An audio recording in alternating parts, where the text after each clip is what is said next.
How do you get people to believe? I think you've got to have integrity about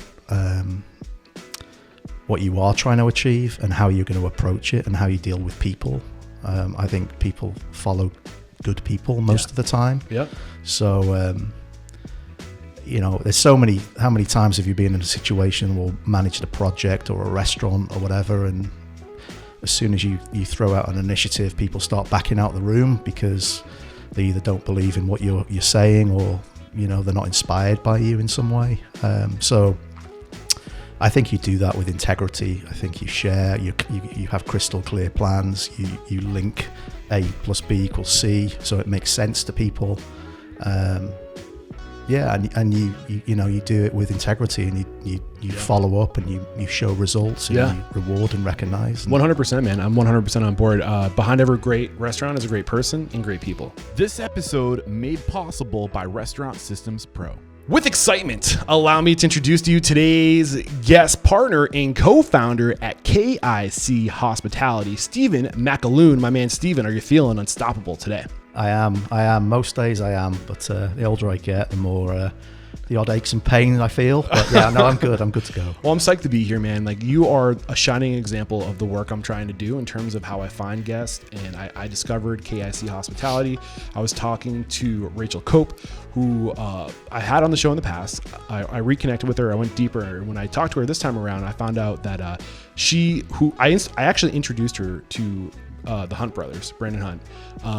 She reached out to him for advice. He referred you to her, and then she recommended you during the podcast. So this is exactly the work I'm trying to do, is to go deep, to dig deep, to look for leads, to find amazing people who deserve to be made an example of. And we're here today. We're making it happen. I can't wait to dive deeper. Before we dive into exactly who you are, what your business is all about, let's get that motivational, inspirational ball rolling with a success quote or mantra. What do you got for us? Yeah, I think my one comes from, I've stolen it from an ex-boss, but it was all about engagement and really in reference to people.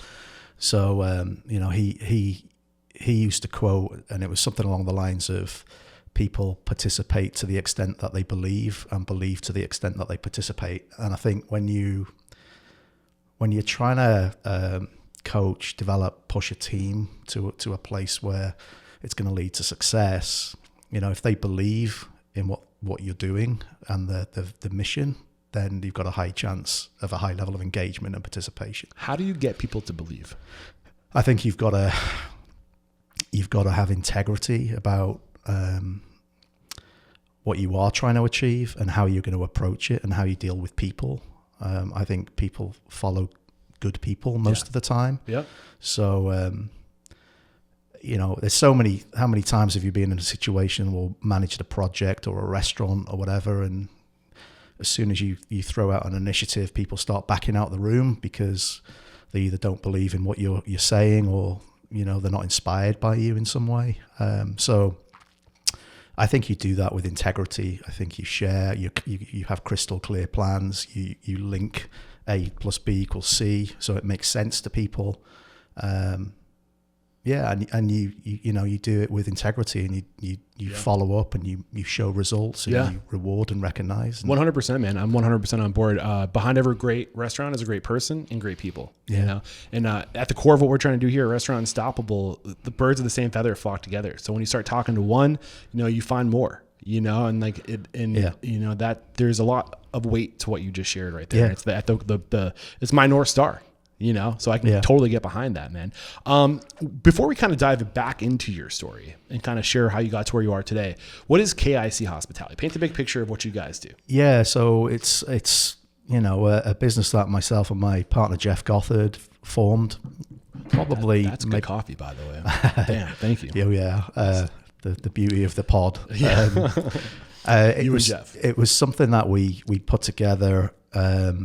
We started really maybe 9 to 12 months ago. We both came to the conclusion in our sort of professional life that we wanted a influence for ourselves out of corporate structure or out of working for somebody else. And we formed KIC Hospitality, or KIC Hospitality. And that kind of stands for essentially the mantra of cheers. So Kanpai Japanese for cheers. The I part, I'm from Wales, so it's yakidara, so that's Welsh for cheers. And then, of course, the C is cheers in English. So it's really about, in hospitality, whether you're large or small, when things are really clicking in a restaurant or a coffee shop or whatever, when the team is doing what they're meant to be doing and having fun and bringing energy, you kind of, it's cheers to that moment. And, you can have fun at work, you can have fun in hospitality and restaurants. So it was really about celebrating that moment, and hence the 3-letter acronym of I love KIC. that. Yeah. I love that. Is there, I know you guys are 12 months into this, right? So still relatively new organization. Is there a niche you're carving out for yourself, an area of focus? Yeah, we actually both worked for a period of time there. Myself a little bit longer than Jeff, but we both worked a lot in franchising. And I think when you've been in that side and you've also worked with non-franchise business, you realize that helping independent business owners, whether you've got 1 restaurant, 3 restaurants, 50 restaurants or whatever, there's a real skill to that, and it's all about relationships. Yeah. We both get a lot of personal satisfaction helping small businesses, small operators and restaurants. Yeah, and that's really my target audience, is the 1 to 3 unit operators, or maybe the low 4s, trying to, like 4, 5, 6 in that ballpark, get to that next level, that hurdle of I can't carry this on my shoulders anymore. If I want to scale, if I want to create opportunity for others, if you're not growing, you're dying. Where do we go to get that information? And that's one of the reasons why going forward, I'm really trying to focus on whether it's a multi-concept operator, like that 4 to 10, or if it's a single unit or a single concept multi-unit operator, that 10 to 20, because that's where the lessons are. There's the amount of growth that an individual has to go through to get to that point. Yeah. But to your point, also that there's so many lessons that these people can share that have reached that point. It's probably, other than choosing the wrong real estate, I would say going from 1 to 3 or 3 to 10, 10 to 20 is the biggest hurdle of a small business owner in the restaurant business. Yeah, I just had Matthew Mabel. Do you know Matthew? He's based in Dallas. Yeah, I think so. So he identified, and I love it because I kind of came to the same conclusion, and he reinforced what I've learned, is that there seems to be tipping points between 1 to 3 and then 4 to 10 is the next point of evolution, and then to get over 10 to 20, there's that next phase of evolution, and then there's the over 20. And those 4 points, you almost have to redefine and start from scratch to get forward. I first heard that in the United Kingdom, and this is probably 25 years ago, and it was a leader of a large business over there, and he said the same thing. It's like, if you're running a business, you tend to throw the keys to the car to your best manager. So let's just say you started with 1, now you're at 3 or 4. I'm going to throw the keys. You're now the district manager, the area supervisor, whatever, and that's typically the process. And a large portion of those folks fail because you just literally sent them on the way with no real training structure. Processes, and so the learning curve is steep. Right. The 3 to 10 is not quite as steep, and then the 10 to 20 is a little bit easier.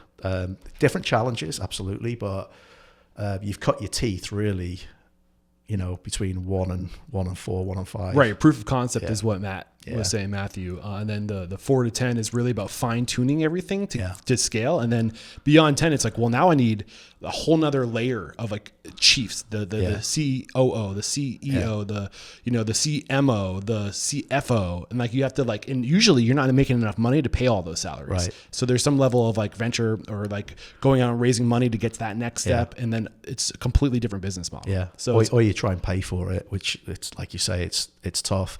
And quite often when you come in from a large business, you're not necessarily, you may have been in that large business for a long time, and you're not necessarily, you may not have the ability to roll your sleeves up and do what matters in a smaller business because you're used to a large department, or you've got a bigger team, and now it's just you, yourself, and I just running marketing or operations or whatever. It's a fine balance, but you can't do anything without people. Right. It's kind of the challenge I'm currently experiencing with Restaurant Unstoppable is I feel like I've gotten it as far as I can get it on my own. And I'm starting to like realize that I got to learn something from these people that I'm interviewing. And if I'm going to get it to the next stage, I have to go out and like find people to surround myself with. Yeah.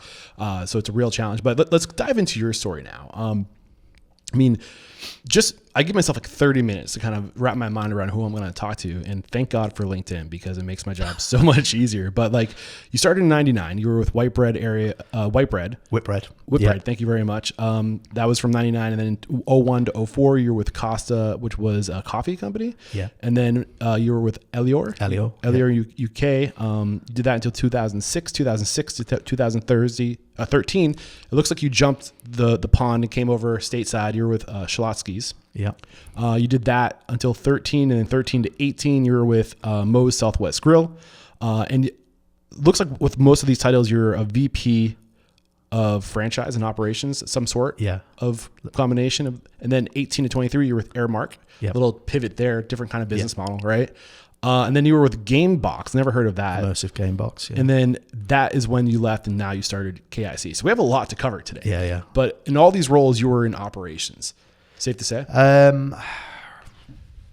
Operations, a little bit of marketing and brand innovation with Moe's. And then most, I would say, from Schlotzsky's through Aramark has some form of client relationship. So where does it make sense to start sharing your story? I mean, where do you think you really started to like figure out what you wanted and you started living intentionally to get it? I think it's probably, I see it as a bit of a tale of two halves. One half, well, it's more than a half now in the UK and the other half in the US. I come from a self-employed parental background. You're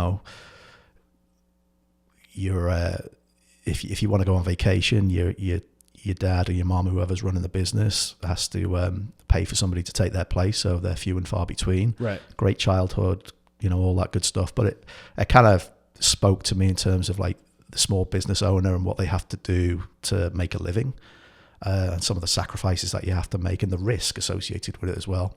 So that's sort of the work ethic, I guess, was instilled in me pretty early. Went to college, did biochemistry and stats. Kind of taught me that's not what I wanted to do for the rest of my life.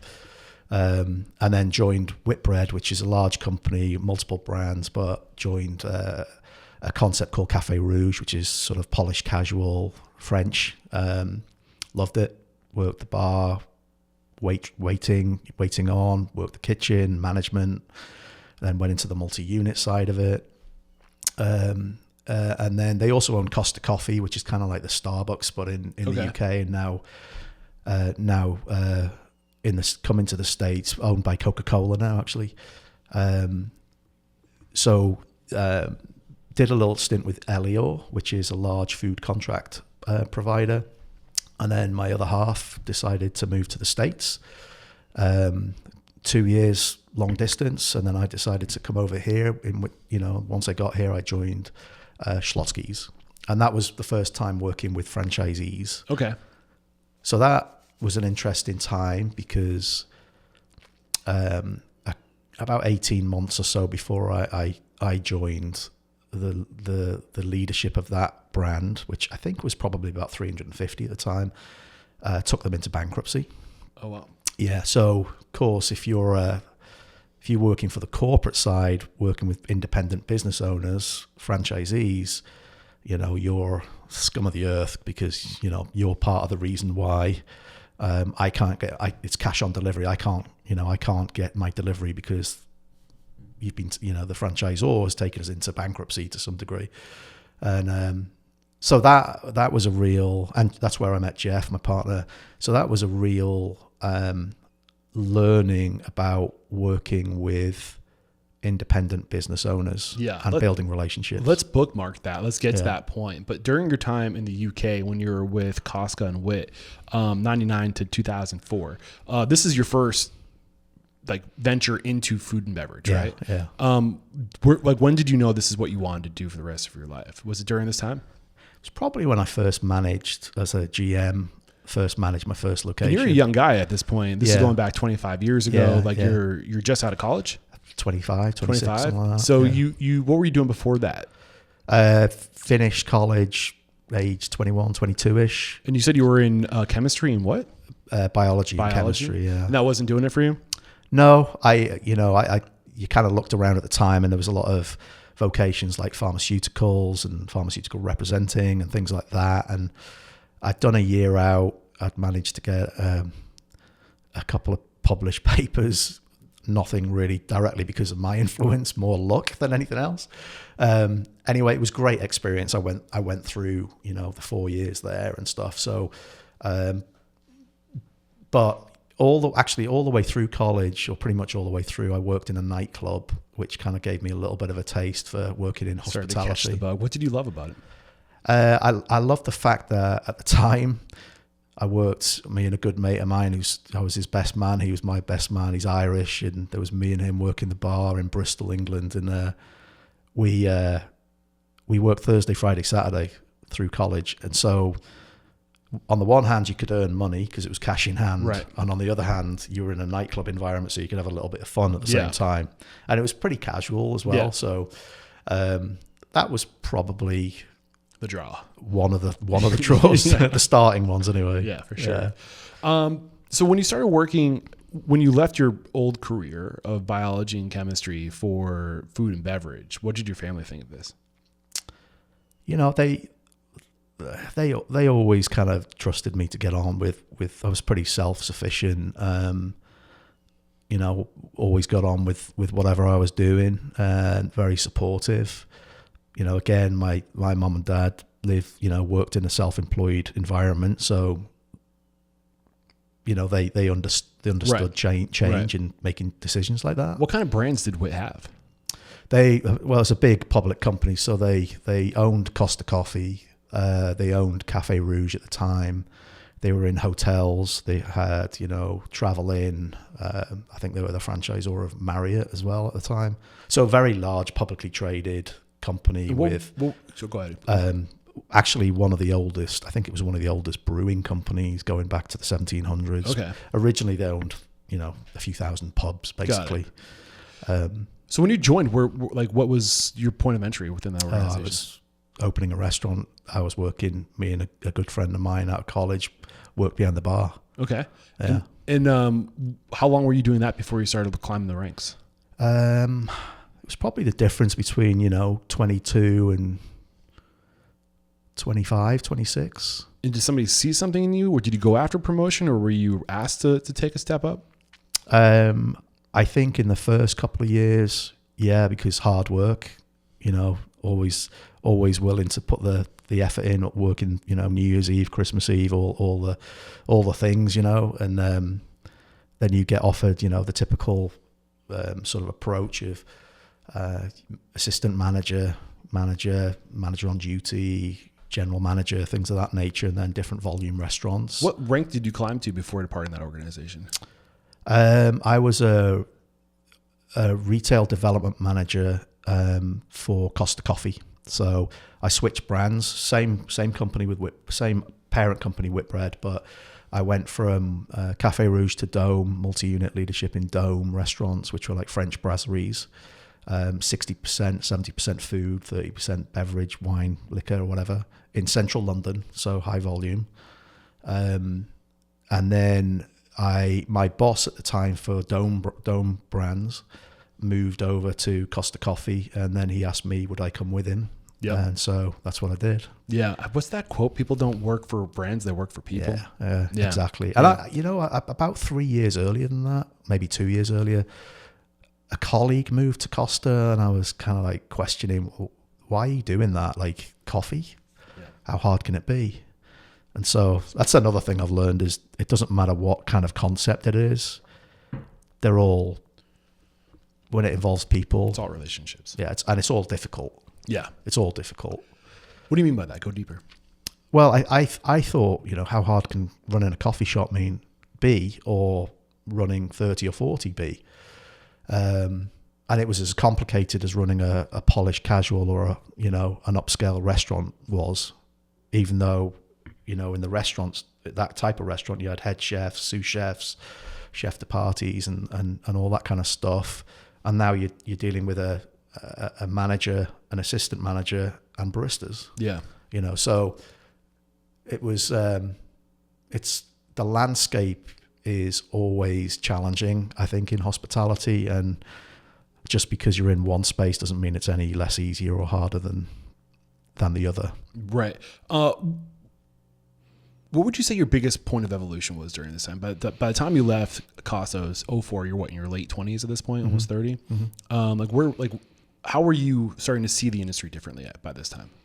What up, Unstoppable restaurant owners and operators? We have to interrupt today's video to let you know that Restaurant Unstoppable and Restaurant Systems Pro, we're taking our relationship to the next level. Beginning in July of 2024, Fred Langley, CEO of Restaurant Systems Pro, is making himself available once a week in Restaurant Unstoppable Network to answer all of your restaurant systems questions, whether it's the profit margins. He will look at your P&L. Bring your P&L. He will take a look at that. He will dissect it. He will help you find your profit, whether that be through budgeting, inventory management, costing recipe cards, labor, checklists, you name it. He is a master of restaurant systems, and he's making himself available to you. Fred Langley and Restaurant Systems Pro started as a consulting firm, and for over 16 years, they've been helping their clients increase their profit by 10% or more.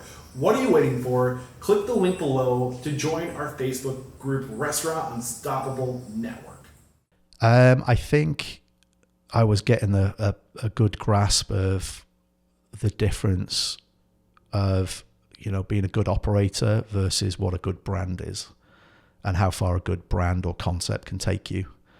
At that time when I joined Costa, I think it was about 350, and I was running normal high street locations. 350 locations in the United Kingdom. Wow. But I was predominantly in London, and so I was running locations on normal high street coffee shops like you might get in New York or whatever, but also locations in exhibition halls or airports. Got it. Theme parks, open close, and I think when you try and grow your brand or your company, you can't just grow because you've got a great operations team. You have to grow because your concept or your business is compelling to the consumer. And I think understanding a bit more about that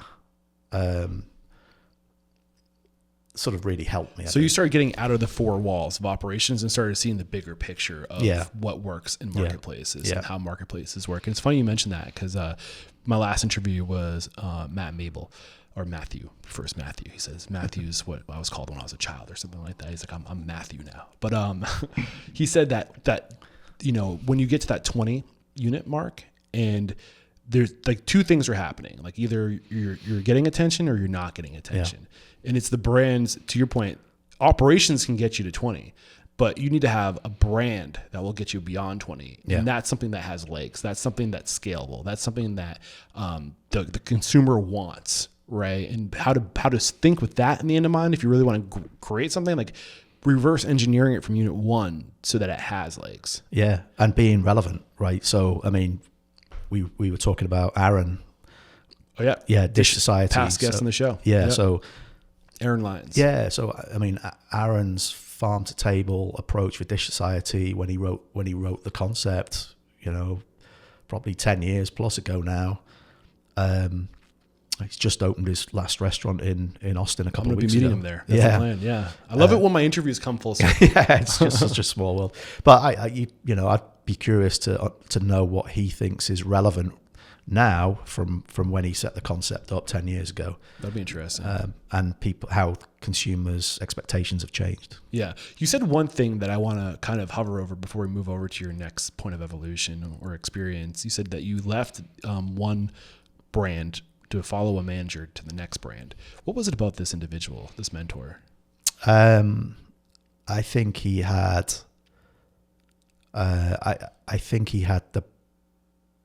the chops for me to learn something. So he was a well-rounded business development manager, if you want to call it that.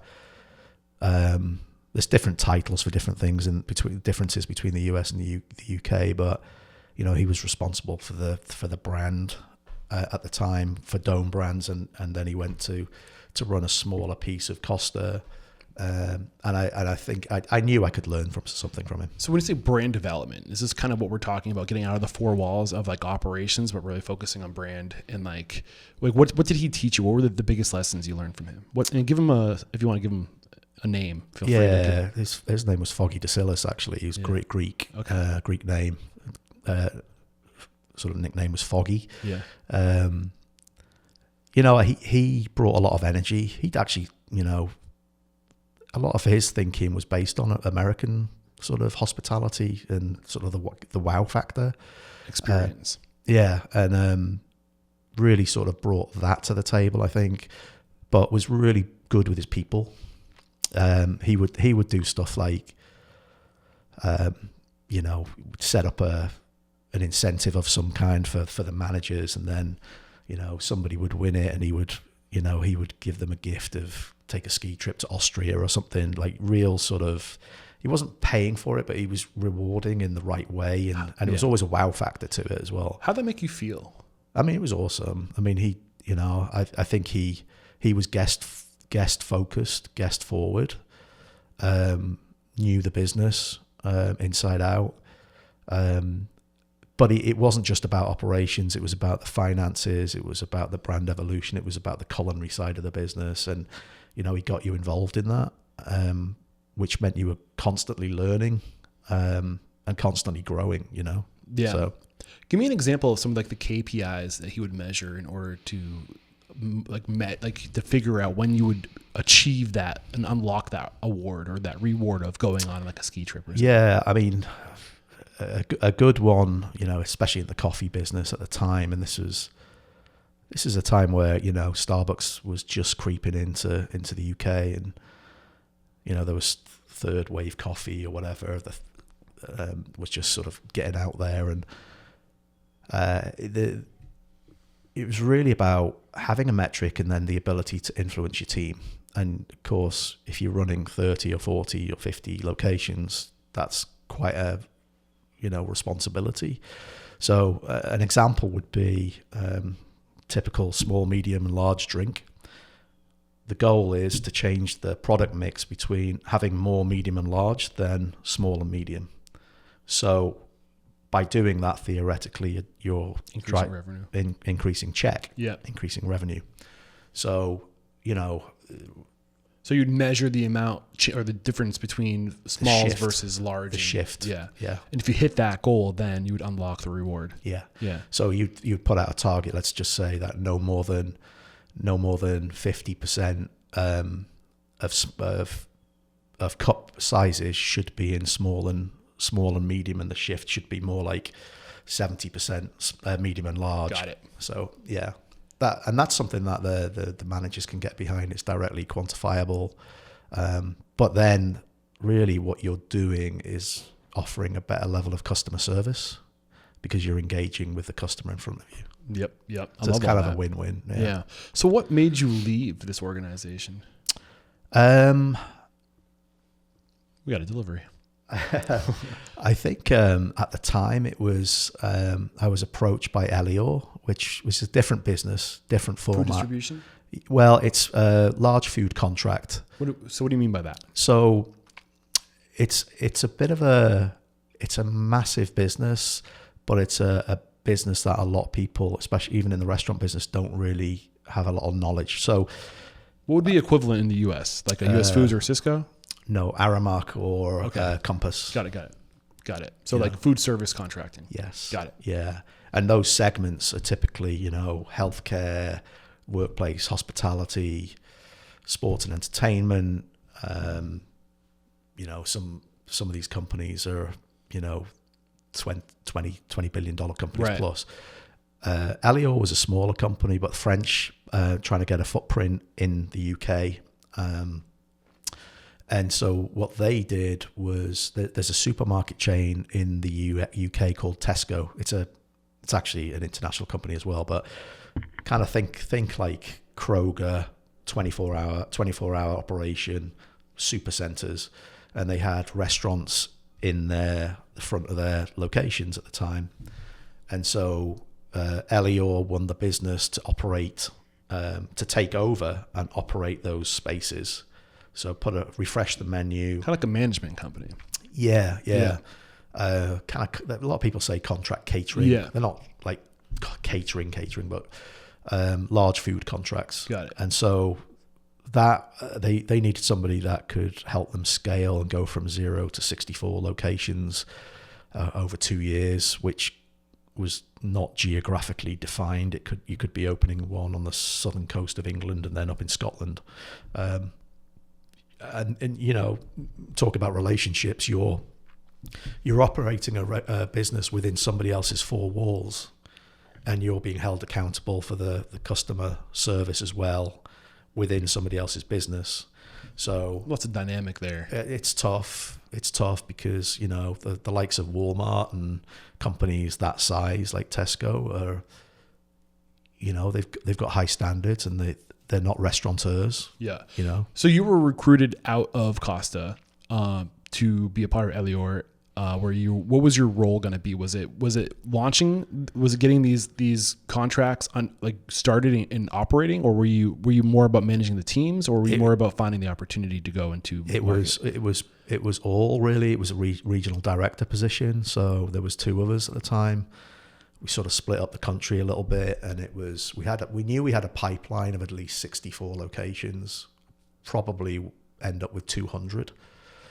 So when you say pipeline, this means like you have this is what's on the table to start, yeah, and then you have to scale it to 200. Yeah. So this is what Tesco's are saying. They've got, I don't know how many locations that Tesco's have, but they you know, let's just say they had 500 in the UK. They came to Elior and said, you know, we're redeveloping our restaurants in these 200. We'll sign off on the first 64, but if you do good and the sales go up, and because they would take a commission of sales, a percentage of sales, you know, there's further. We can unlock more. Yeah. What made you want to leave Costa? Was it just a great opportunity you couldn't turn down, or you kind of, what was going on there? I think it was more so just, again, growth, getting out into a different business, a different model as well. I mean, it's all food and it's all, you know, hospitality, but contract food, you know, large food contract business. You wanted more perspective. You wanted to see something different, learn more. Yeah, absolutely. What were the biggest challenges for you during this time? I think being predictable. It's a very different business. It's not necessarily like a straight P&L type business where you make more sales. You can change your labor model. You can do this, that, and the other.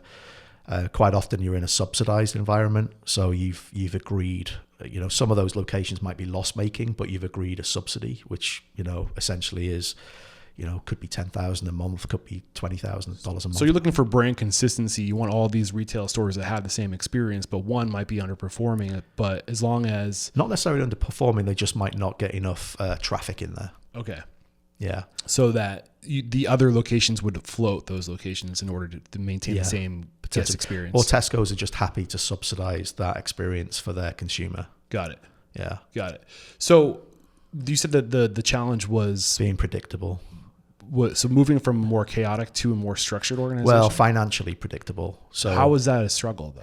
Well, if you're if you're running a subsidized business, especially in the food business, you're basically saying to your partner, these 15 locations, I'm okay. I'm going to make partner being the Tesco. Got it. I'm making money. You'll get your percentage of sales. Everything's good, right? But these 15 locations we know don't have the same foot traffic of Tesco customers, so their sales are going to be lower, which means we can't break even, which means you need to subsidize the cost, any additional cost after you know, going below break even. And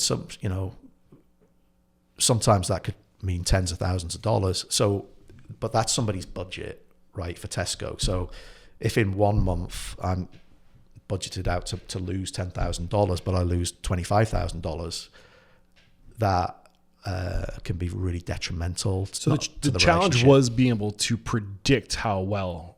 Yeah. It wasn't the ability of it being predictable. It was being able to predict. Right. Got it. So how'd you overcome that challenge? I think it's a bit of a theme through this conversation is like the better the caliber of management you have running the locations, the more engaged they are within that environment, that environment itself, Tesco's, the more they're in tune that they are. They're in with, the footfall, the traffic flow of the business and the four walls that they're operating in. And, there's a direct correlation between the higher caliber managers having better results or more predictable results. So that was a big piece of it. So how did you evolve as a leader, as a manager during this time? Like what skills did you pick up that have carried along with you to this day? I think that, again, along with franchising, is the ability to manage more senior relationships, because you're having business reviews with representatives from Tesco or an equivalent like Tesco. So if you've developed the ability to have a rough conversation about results, but you can still maintain a relationship because they either understand the challenge and understand the effort. See the bigger picture. Yeah. That's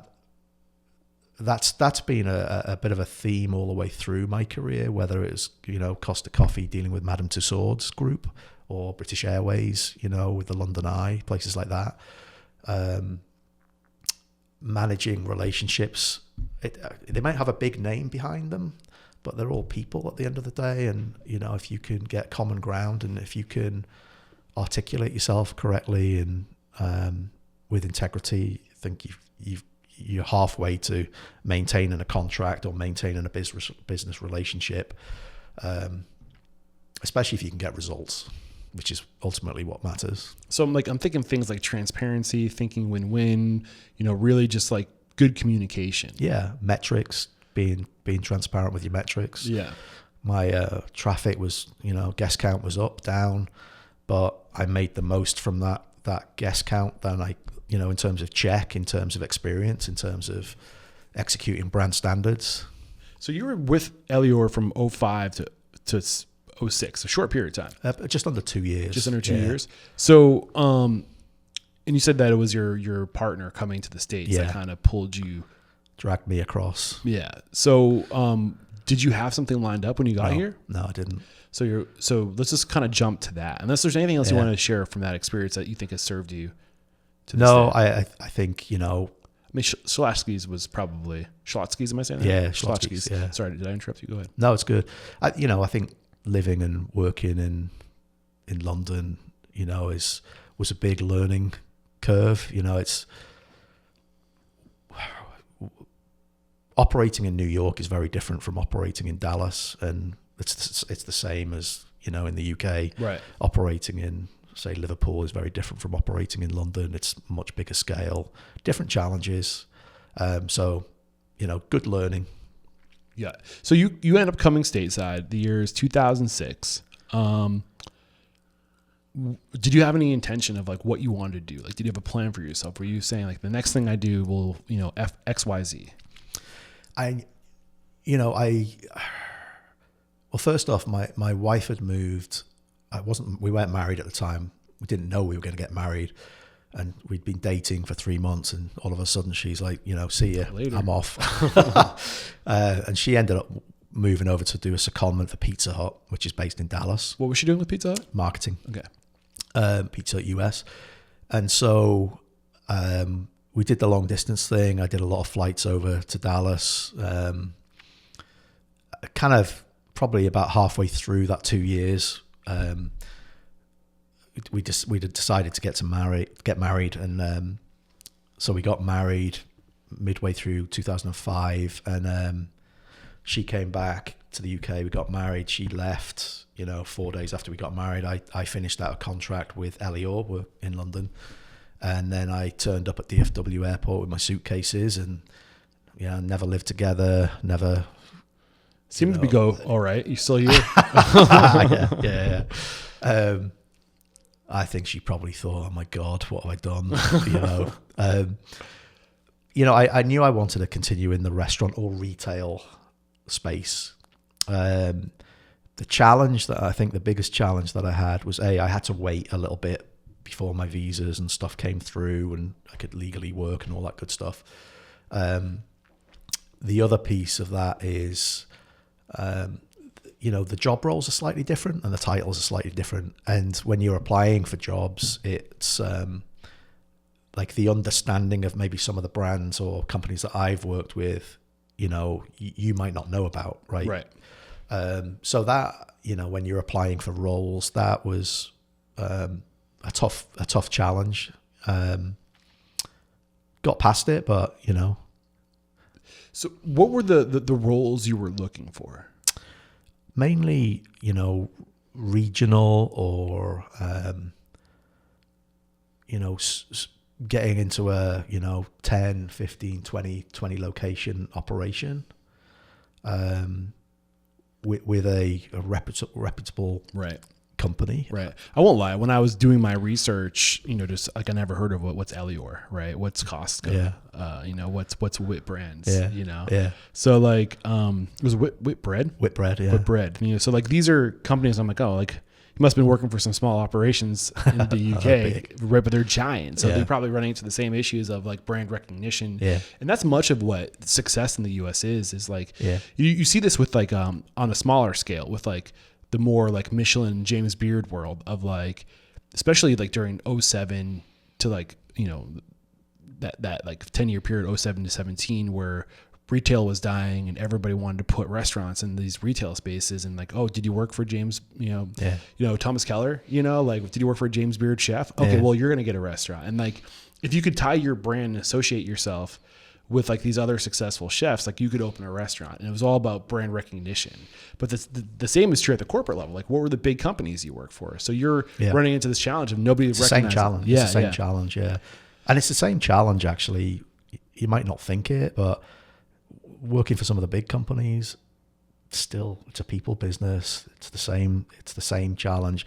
You just might not have the same budgets and the same scale. I almost feel like it's a human flaw sometimes. We're so hardwired to go with, like, to associate success with brand recognition. Yeah. Especially with like job, like, getting jobs. Yeah. Like, who did you work for? What college did you go to? There's a ton of companies associated with, I guess, James Beard that have failed. Right. I interviewed a lot of them. When I first, earlier in my career, like I was really not sure, how do I find these successful people? Yeah. And I would go after awards thinking that if these people are winning awards, surely they're successful and they know how to run businesses. And then I started getting more into like the numbers and curious about that. And I started asking these Beard winning chefs and Michelin chefs like about the economics of their business, and I realized dying, you're not making money. And that's when I started to pivot to go towards word of mouth, because like people know, like other owners know how other owners are doing, because there's people talk. Oh, absolutely. Right. So and even on a national scale, like, I mean, where's Ruby Tuesdays? Yeah, I'm sure at some point they were a compelling concept, but TGI Friday. Amazing organization out of Florida. I think that's where they're like Orlando or something. They came out of Florida. I think so, yeah. But the challenge is how do you capture that magic and scale it? And it's subjective as well, right? Yeah. As a customer, like we're all customers at the end of the day. What you think is a good coffee might not be what I think is a good coffee or experience. Right. But I think there's the brand. The way the brand comes across, and there's the experience that you get when you're in the location. Then there's the food aspect to it, and small operators, onesie twosies, can do that just as well as anybody else, if not better. Right. A lot of the time, than a brand with 500 or 1,000 or 3,000. That it's more about corralling them to the right standards. Both have to do it. At some point, corral to the brand standard that you want to see. Is that food good enough to be on the plate for the customer? It's just you're doing it on a different scale. Yeah, you mentioned something earlier. I think you were talking about getting out of the four walls of like how to like the operations to thinking bigger picture, and like marketplace and like what works. And now you're talking about just like how like the smaller organizations can almost do the experiential, the quality, like the food better. Yeah. But it's just a matter of how do you figure out how to scale that, right? Or how do you figure out how to monetize it? I went to Goldie's. Have you heard of Goldie's? I've heard of it, yeah. Barbecue joint, Yeah. recognized by Texas as like the #1 barbecue in Texas, which isn't an easy thing to do, right? No. So I went and I introduced myself because one of my listeners said you should go check out this brand, and I had heard of them, and I introduced myself. 5 owners. Probably I was there during off hours. I'm sure that they're very busy. And I said, hey, I'd love to get you guys on the show, and hopefully we can still get them on the show. And I was like, and I told them it's not about the food. We're not going to talk about your food. I want you to know it's going to be talking about the business, the economics. And the gentleman I spoke to said, oh, we're more about, we focus more on the food. We're more about quality over, financials. Yeah. And I'm like, why can't you have both? You can. That's, I think the issue with our industry is I think a lot of younger people who get involved, like they do it for the food, the passion for the food, the service, the hospitality, the craft. Mm-hmm. And they get so lost in the craft and the quality that they kind of aren't at all worried about fiscal responsibility and like how to like provide security and opportunity for others. Lose your ass, unfortunately. Right. Yeah. And I didn't say anything, but like that's what was going through my mind. I'm like, dude, if you're the #1 like food, like barbecue in Texas, like you should be making money. Yeah, absolutely. I'm sure they are, but like I think it's just because of the amount of volume they're doing, right? Like volume takes care of a lot of problems. I think as well, like, what you hear, and like we were saying before, what you hear or what you socially see on posts and things, and versus the reality behind the scenes sometimes are very different. Face value, things look good, but dealing with franchisees in the past, and when somebody says, I know, how, if I said, how do you know if you're successful? Because I'm rated #1 in barbecue in Texas. Okay, that's one measure of success. It's not such a good case or business case if you can't pay your rent in 6 months' time. Right. Right. And I've had franchisees that will say, I know I'm successful because I know how much is in the bank or in my checking account. The other way to look at that is you might not have what you should have in your checking account because you're not running your business the right way, or you're not maximizing or optimizing. Yeah. Maybe you're the #1 barbecue spot in Texas and you're making money. You're doing like, 10% profit, but you could be doing 20% profit. Yeah. If you're doing that much volume, you tightened up operations. Yeah. And that's that. So that's the bit that I love. Yeah. That KIC Hospitality love is like, we're not going into somewhere like critiquing it to say like, oh, you're terrible, but it's more about optimizing and getting you to the best place that you could be. Yeah. To make the better results and I think we're going to get into some examples of that as we kind of get to where you are today, right? Yeah. And I want to talk about the case study of Rachel Cope, and I'm willing to talk about this because she's the one that brought you to my attention. She was talking about it, and she identified specifically communication and training was where you really helped her. But before we do that, Schlotzsky's.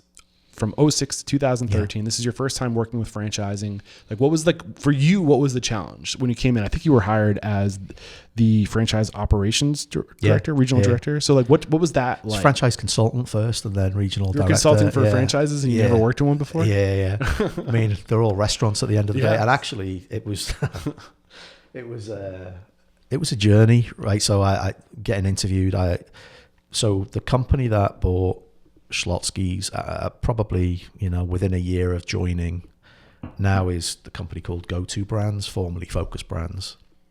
So when I joined Schlotzsky's, they were owned by a couple of guys called Bobby Cox and Bob Barnes, who were based out in Odessa and Midland, West Texas. Okay. So here's like British dude interviewing. Literally interviewing with cowboys, Bobby Cox, very successful entrepreneur. I think he was maybe late 60s at the time, and Bob Barnes, his partner, who was running the show, had just bought Schlotzsky's out of bankruptcy. I think for maybe 28.5 million, something like that. So I'm now. It's like a scene from the soap opera Dallas. Like. What's going on, the cowhide on the table, that kind of stuff. And anyway, it was great. They gave me a job. They subsequently sold about a year later to Focus Brands, big franchisor, owned by Rourke Capital, private equity, massive private equity company. Were you working there when Rachel was the CEO? Was it Rachel? Who was the CEO of Focus Brands? There's been a few. So Russ Uppenauer was one, Steve DeSutter, another one. I think there was a woman that was referred. I think she's the CEO of AG1 now. Oh, Kat Cole. Kat Cole, yeah, that's who I'm thinking of. Yeah. So did you work with Kat Cole? I worked. She was there when I worked there. Okay. Yeah, she was overseeing Cinnabon. Okay. At the time, she's a great leader. Yeah, she's on my hit list. Man. Yeah. I'd love to get her on the show. Maybe if I come at her from different angles, maybe make it happen someday. But so they sell this concept to Focus Brands. Yeah. At this point, you're on board. This is a year in after you join. This is after they've come out of bankruptcy as well. Okay. So Bobby Cox and Bob Barnes ran it for 18 months. Got, put air in the tires. Got a little bit of confidence back to the franchisees. Got the marketing cogs turning again. Got the relationship back to a certain degree. I'd sort of rebuilt This is all before you came on. This was sort of in process. I joined and it was still in process. Got it. Franchise relationships is a big deal. Right? Yeah. You can't get franchisees to do what you want them to do by cracking the whip or throwing a legal contract about and the franchise agreement about you. It doesn't work that way. You can, but you're not going to be very successful. So what made them successful in turning this around? Integrity again, like doing what they said they were going to do, getting the marketing wheels going, sorting out the supply chain, being transparent, having a franchise advisory council where you could collaborate. So what was your specific responsibility when you joined? I had a region of franchisees.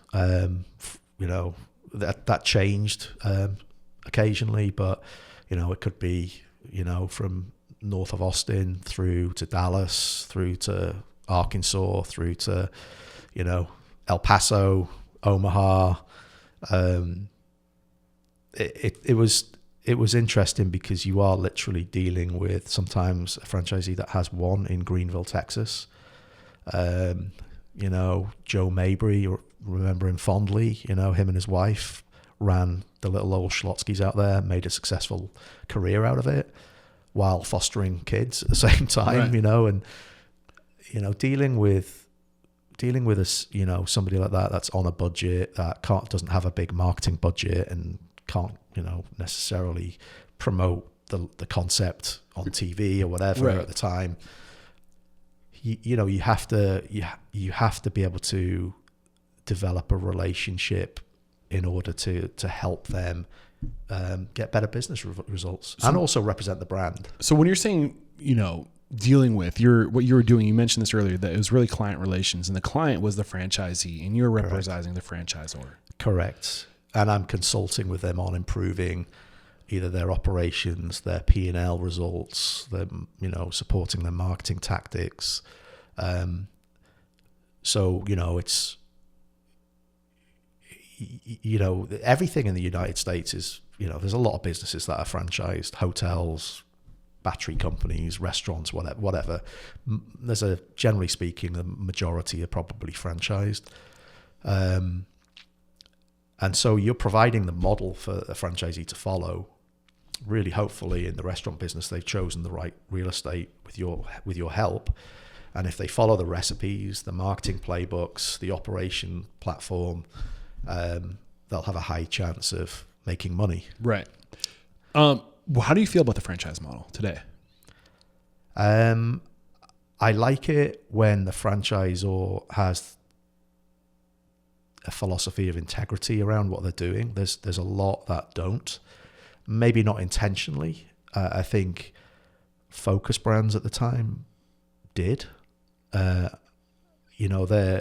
remember the mantra really was the mission was to make franchisees happy, and that really meant not literally happy, but helping them grow sales. So help them be successful. Yeah, make more money, drive sales, make them wealthier, make them realize their investment is a good thing.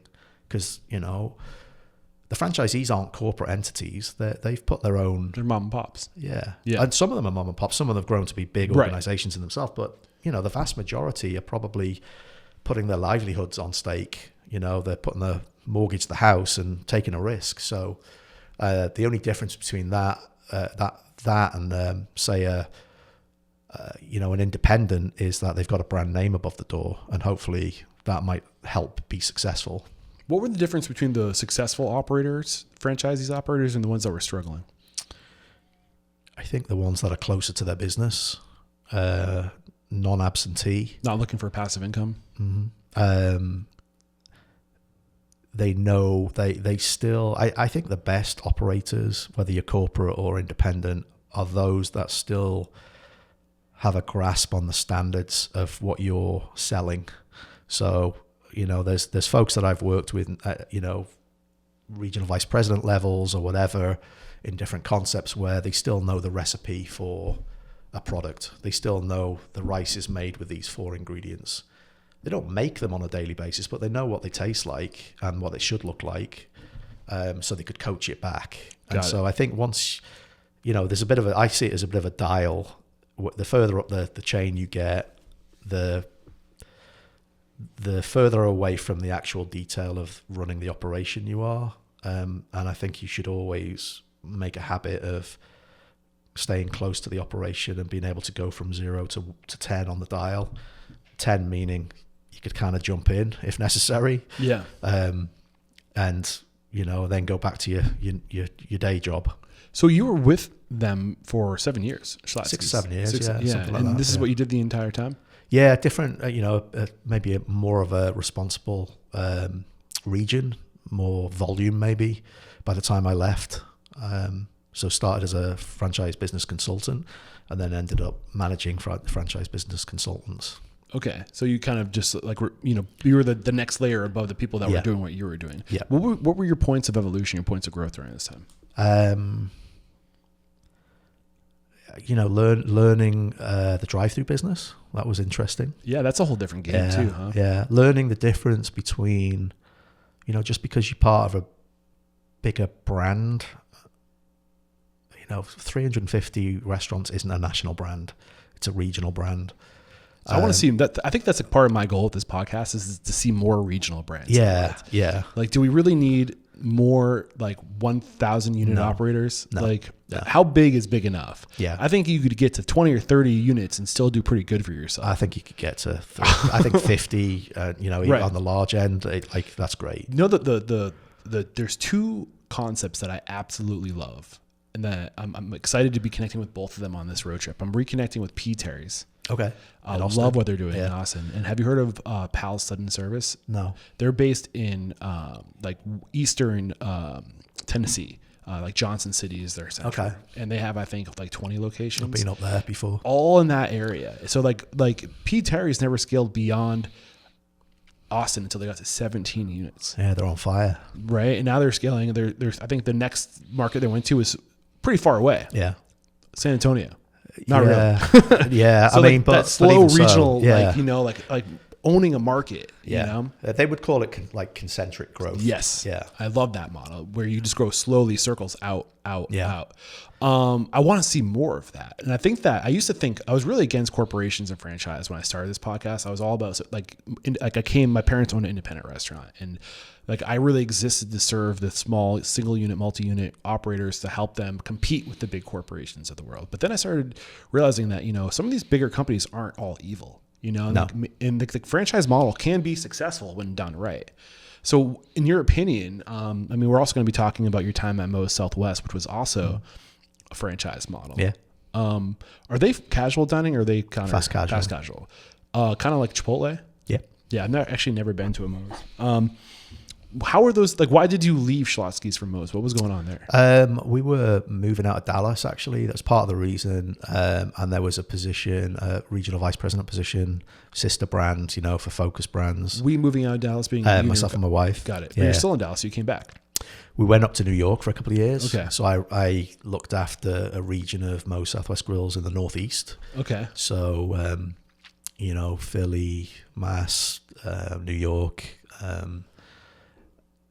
so spent some time up there, which was different. Yeah.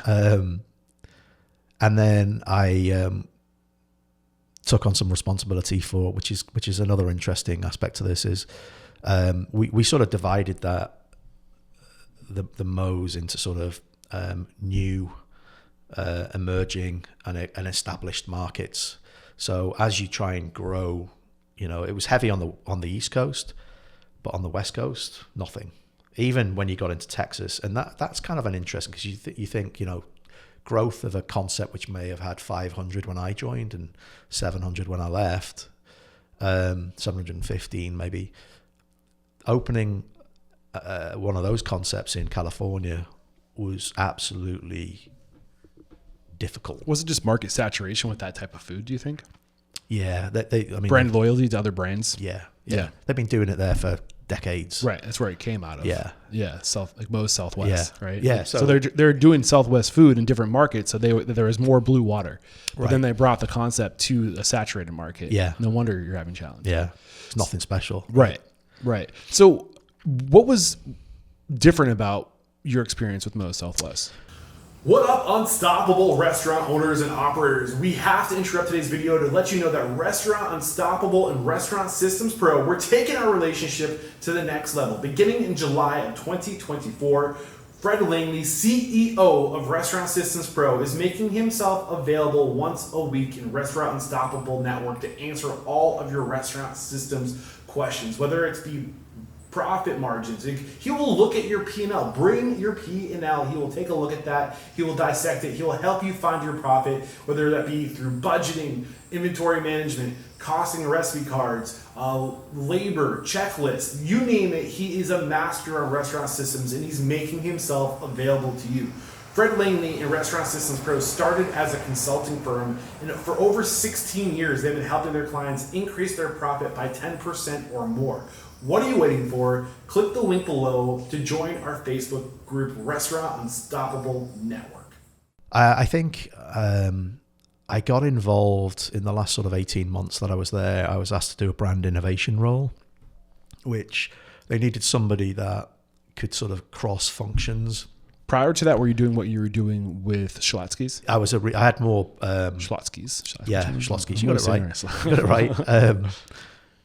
I had more scope, so a bigger, $200 million or whatever of sales. Got it. So more franchisees, bigger scope. Managing more relationships. Yeah, managing more relationships. And then I was asked to do a brand innovation role and step into more of a project role, which was, they needed somebody that knew the operations, knew marketing, knew the footprint, could influence like a franchise advisory council, could influence project work.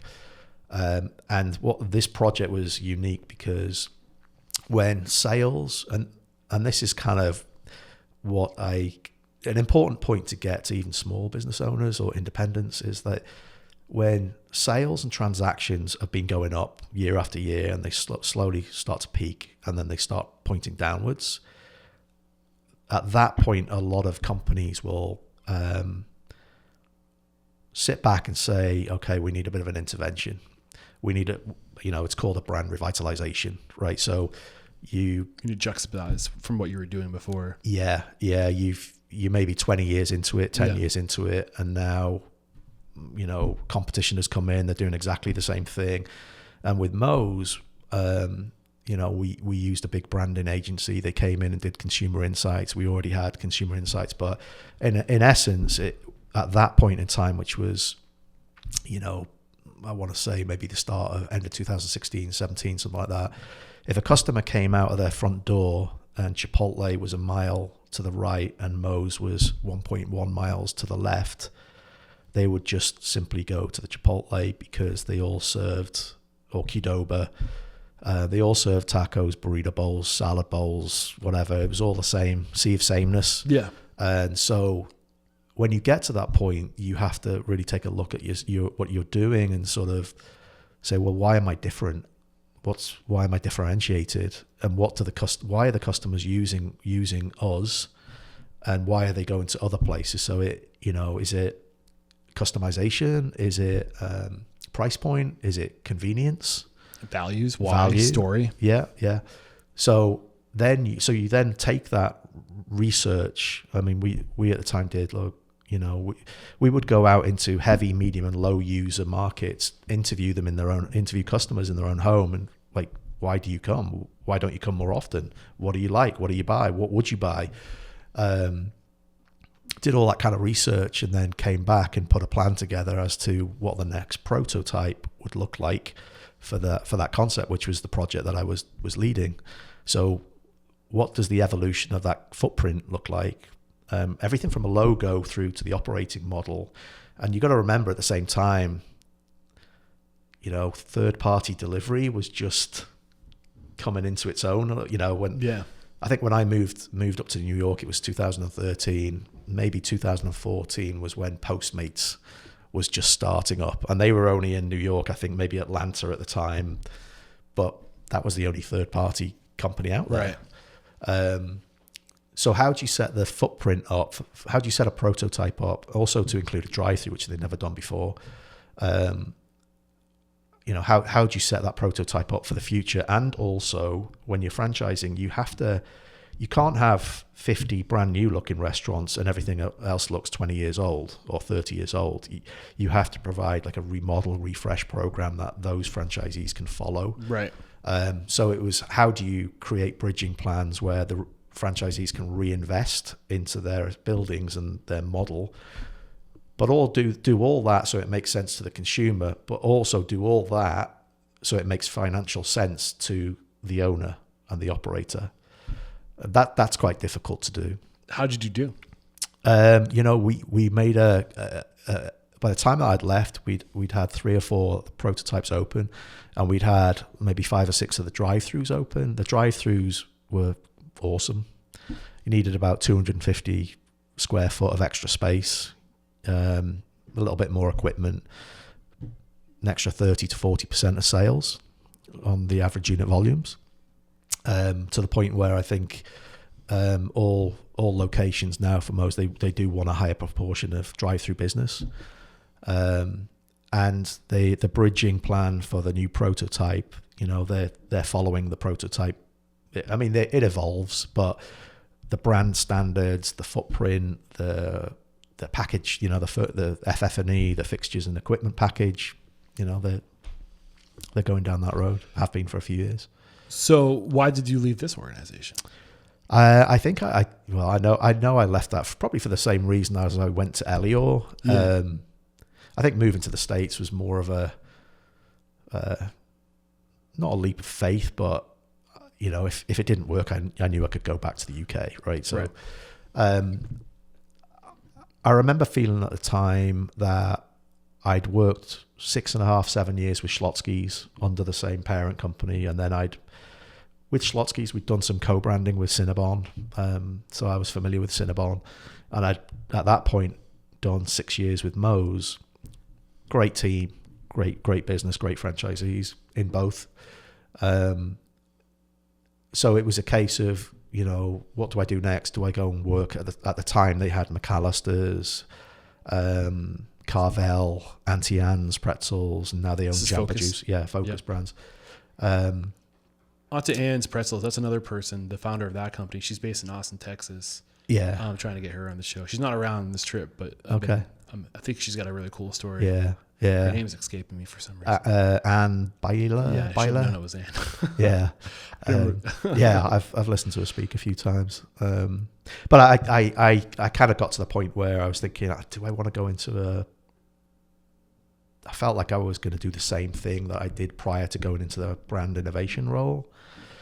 And at the same time, a recruiter called me and sort of turned my head towards Aramark. And you had experience with Elior, so it's right up your alley in terms of like you have this portfolio. Yeah. So different space. It's a much bigger business actually, but so you know we kept in contact for a few months, and I knew the project with Moe's was going to come to an end at some point. So it was kind of like, well, what's after next? that? Yeah.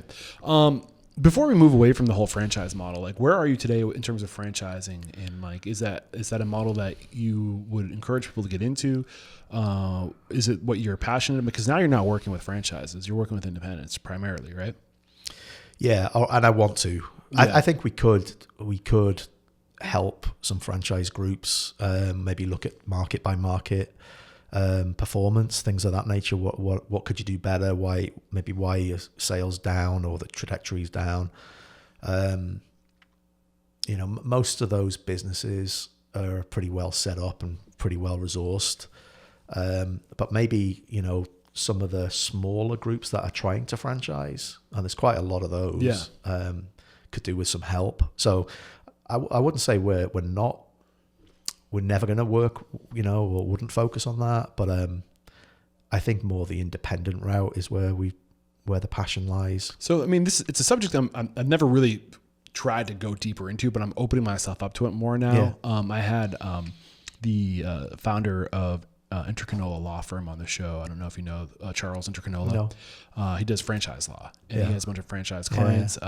Just had Lane's Chicken Fingers on the show. They're growing like crazy right now.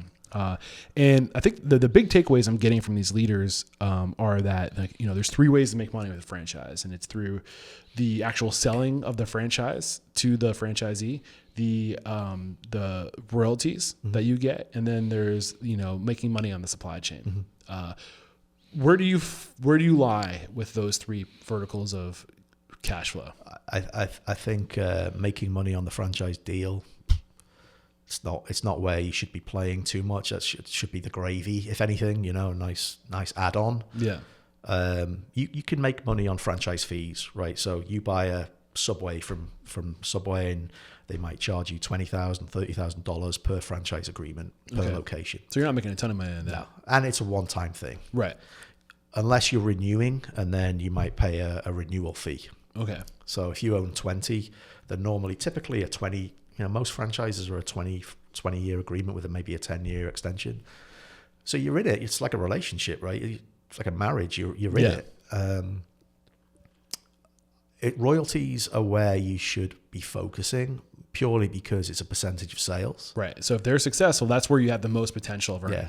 Yeah. And so a lot of franchises in the restaurant business might charge a 5 or 6% royalty, and they'll charge 3 or 4% on top of that goes to marketing. So if you've got 10% of your total revenue is going towards sales, royalty and to promote your business. I mean, I'd rather pay a percentage of my total sales to have somebody cover my marketing. For me, that's a no-brainer, because that's a world of its own. Yeah, there's scale with that you could never do as a single. Right. Yeah, and you can't play in the same spaces. It's normally you would have to be more community oriented, which is great.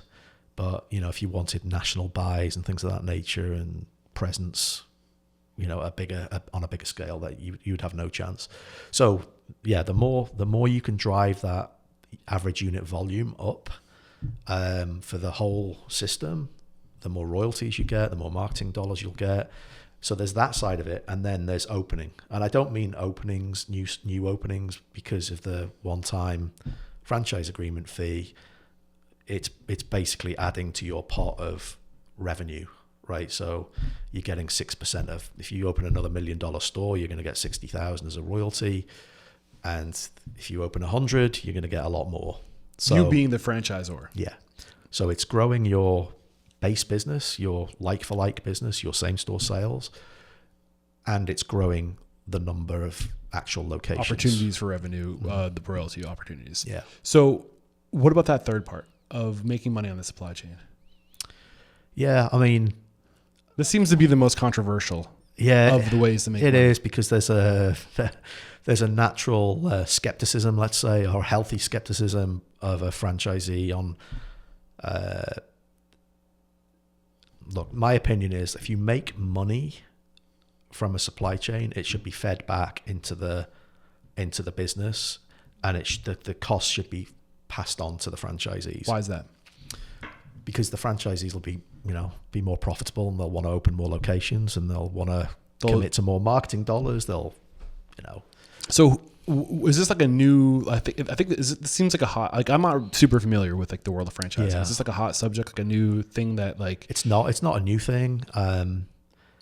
GPOs, group purchasing is common. It's common outside of franchising as well. So if quite a lot of the time, I think the bad franchisors, if they've signed a deal with certain vendors or suppliers and they take 10 cents on the dollar or whatever, then and they keep it, I'm not sure you should be doing that. If you're passing that on to reduce the cost of an item that the franchisee is buying through the supply chain, and then their food cost is lower, then to me that's the better way to go, because ultimately what you're selling is in your financial disclosure document that you have to put out there every year.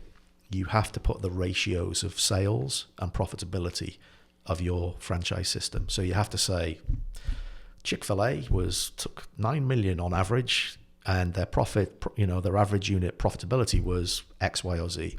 You have to disclose that. So it makes sense to keep improving your profit margins so that if you want to open a franchise, more people buy in. So you can make way more money opening more locations than you can with... It's a more viable proposition to franchise with Chick-fil-A than it is with somebody that's not passing those margins on. A lot of franchisors now and other places are going to group purchasing, organizations where they will almost pool the buying power. So they'll say, if brand A takes $1 billion and they've got $500,000 of purchasing of food and beverages every year, we're going to combine that with this company over here, and then we're going to go after contracts with this combined buying volume so that you can negotiate a better price in chicken or packaging or whatever, and then they pass the flow through back to those organizations, which should then pass it back to the franchisees. You got my wheels turning right now. Yeah. I'm thinking, I'm trying to bring this community behind Restaurant Unstoppable together, right? And in my mind, it's like, okay, like the ways that you make money with the podcast aren't too far off. Right. I mean, there's some similarities. Like for me, it's sponsorship, like selling ad space and promoting the companies that I believe in, and like having them, like working with those companies to like promote like more actively. And then it's affiliate marketing, which is kind of like charging on the supply chain, right? Where if I sell something or promote something and I get an affiliate commission. And then the other way is to basically create a product or service behind the podcast that you're using your podcast to promote that service that you offer. So in my world, it's like, okay, well, I don't have a product or service. I started this because I just wanted to talk to people and learn and pay that knowledge forward. But now I'm like, well, what is my product? And I think my product is you. Yeah, knowledge. It's access to people like you and people like you in all different walks of life in the restaurant industry. And if you're a 1 to 3 unit operator, you don't have the budget, the pocket to like go out and hire you all the time, and things might be tough, but you still need that help, right? So if I could like crowdsource and bring all these people together and you pay $47 a month to get access to these people and to like, have like this filter of like word of mouth to find the good people that you should invest in with your restaurant to get the tools you need. Well, what if I, instead of earning an affiliate commission, pay that forward to my community and say, if you're going to give me a $200 commission on, why don't I just pay that forward to the member? Perpetuates it. Yeah. Right. And that incentivizes the community to join and be a part of these incentives. And then that drives recurring membership. Yeah.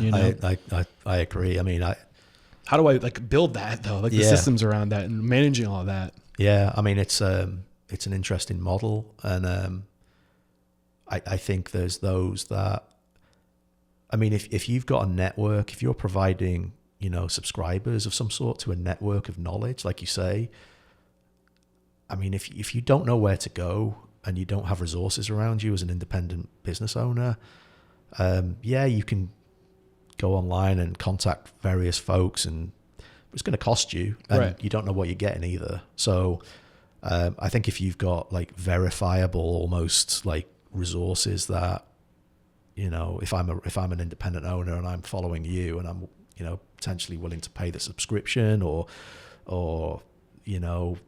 gain access to a program, or maybe it's a customized resource of some sort,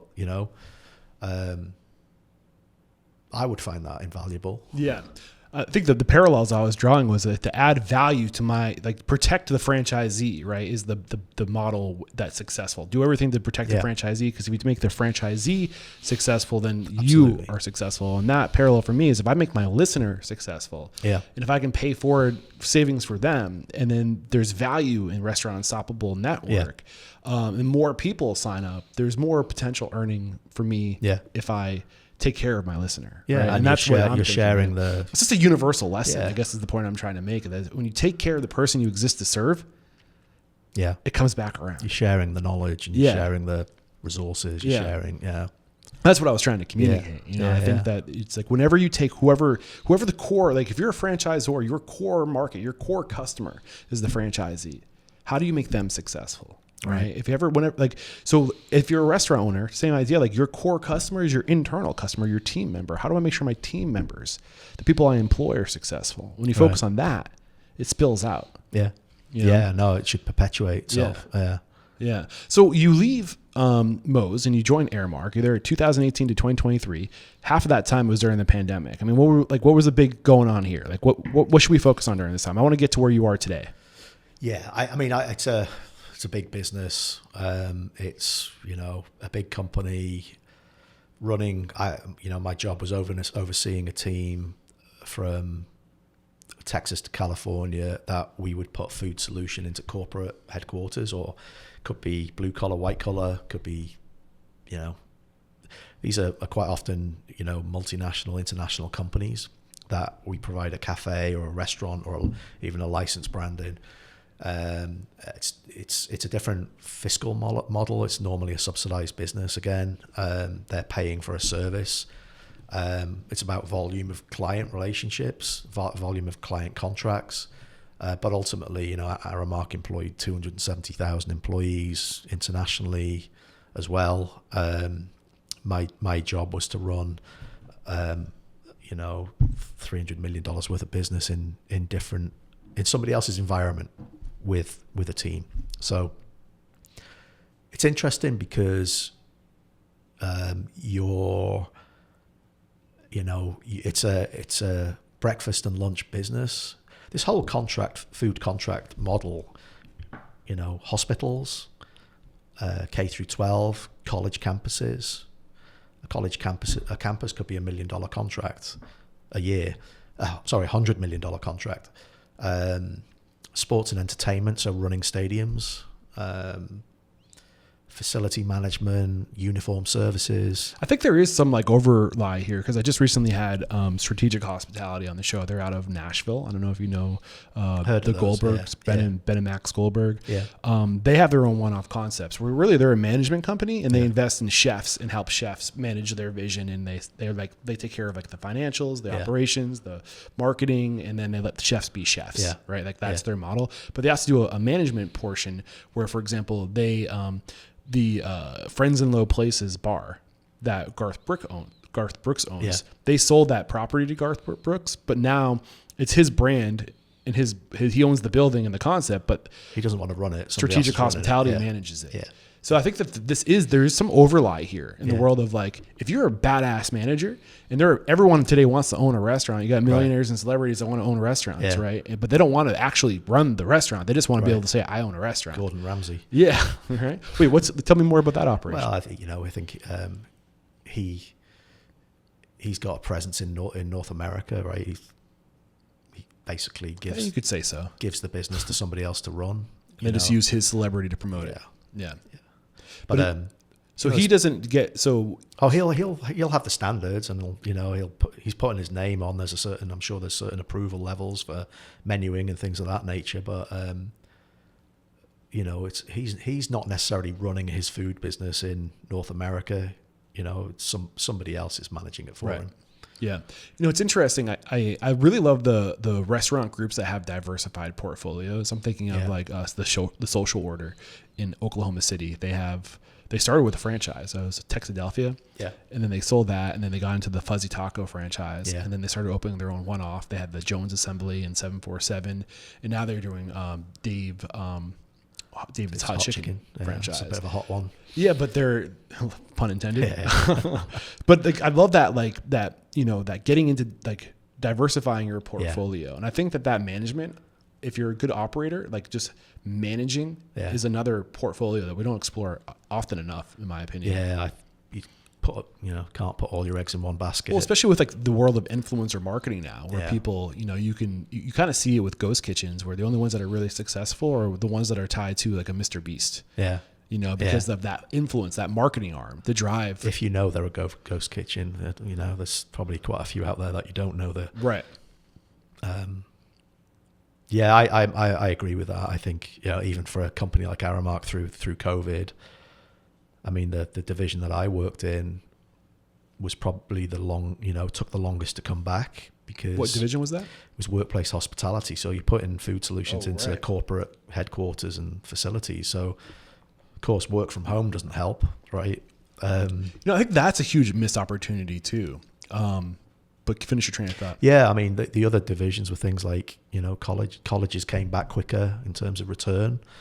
Healthcare didn't miss a beat, providing food and beverages in hospitals and things of that nature. They were busier than ever. No offense to Aramark, but you feel like it's weird, like in schools and hospitals and corporations, like I feel like these are the areas where like there's probably a big issue with just like the quality of food that's being served. And I think there's a ton of opportunity for like, chefs, like quality food, actual like better like sourcing local food programs. Yeah. Like that's a great way, in my opinion, for a corporation to add value to their employees, is to have a high quality food, like good food, scratch food with like a team behind that kitchen. That's normally how it works. If you get into the school side of it, it's very restricted. There's a lot of governance, right? And there's so little dollars to spend on it that that's a tough formula. There's so many restrictions, and even now nutritional restrictions and things of that nature. But most the businesses that I worked in, we did have executive chefs nearly in every location, and we could be serving CEOs of multinational companies on a daily basis. So, I mean, there was a high culinary bar. right. In different segments of that business, if it's college campuses, you're more likely to I remember the food I was eating in college. Yeah. There's a reason why you gained the freshman 15. Yeah. It's not just the drinking; it's the buffet every night of like chicken fingers and French fries and like, I think it's weird because like there's no question that America is the most unhealthy, like one of the at least most unhealthy countries. Absolutely. And it starts with our food system and like the kids, what we feed our kids. Yeah. We just don't put, and I think the culture, this value around food. Like we just don't value the food system like other countries do. Yeah. You look at like Japan and France and what they do to like really like have good, holistic, like thoughtful food programs, and they're built into their society, like regulation around it. In America, it's just about corporate. Yeah. Do you know how many wings are recommended in a portion, by the way? Like chicken wings? Yeah. Oh man, probably like 3. 3. Yeah. It is 3. That's about the size of a portion right there. I will crush 9 chicken wings easy, if not 12. Usually, do you want 6 or 12? I mean, I think 3 is the recommended. That's for the average size person, right? Like 170 pounds. What if you're like 220 pounds? Probably go up to 4. Right. I don't know. It's there. I think the point I'm trying to make is I think that like my mission statement is to inspire, empower, and transform the industry. And I think that if we can transform the industry by injecting values, then we can change the world. Yeah. But I think at the end of the day, it comes down to the consumer not understanding the value of food. Yeah. I mean, my team were challenged with whatever you could get on the street, you had to bring to the client. And what do you mean by that? Whatever it means, the client sees the food side of it as an amenity to their employees, right? So if you work for company X and it's a campus of 3,000 people, and my company's providing the food services there. So maybe you've got a few coffee shops and a cafe, a couple of restaurants. We want you to stay on campus and not drive off to go to McDonald's or whatever. So we would provide a range of food that is subsidized, so it's cheaper, but still has great quality, so that you see that as an amenity to your daily working life, and it's costing you less money as well. So companies pay for that privilege and are willing to subsidize that to keep you happy as an employee. Got it. So that's the whole game there. If you went into like Google's office, they're probably getting free food every day, breakfast. Is that because people are more productive if they don't leave to go get food? Yeah. And there's also like a workplace benefit too. Attraction. Yeah. I get to save money on food. So that's really the game. Yeah. Is how to provide a service to your employees. And to your point, you do hold you can't serve chicken nuggets 5 days a week. You can't serve French fries. For those who want it, can get it, but we'd provide ramen, we'd provide top end burgers, 100% grass fed, salad bars, all sorts of stuff. So it's really evolved. Even there's a big sustainability push there in those companies, where the packaging that you're buying, non-plastics, the diversity of the companies that you're buying from. That Compass, Aramark, they're probably a $5 billion plus supply chain company as well, or purchasing power. So, they want whoever they're buying from, there's a certain portion of those have to be, a certain, ethnic minority or a diversity quota.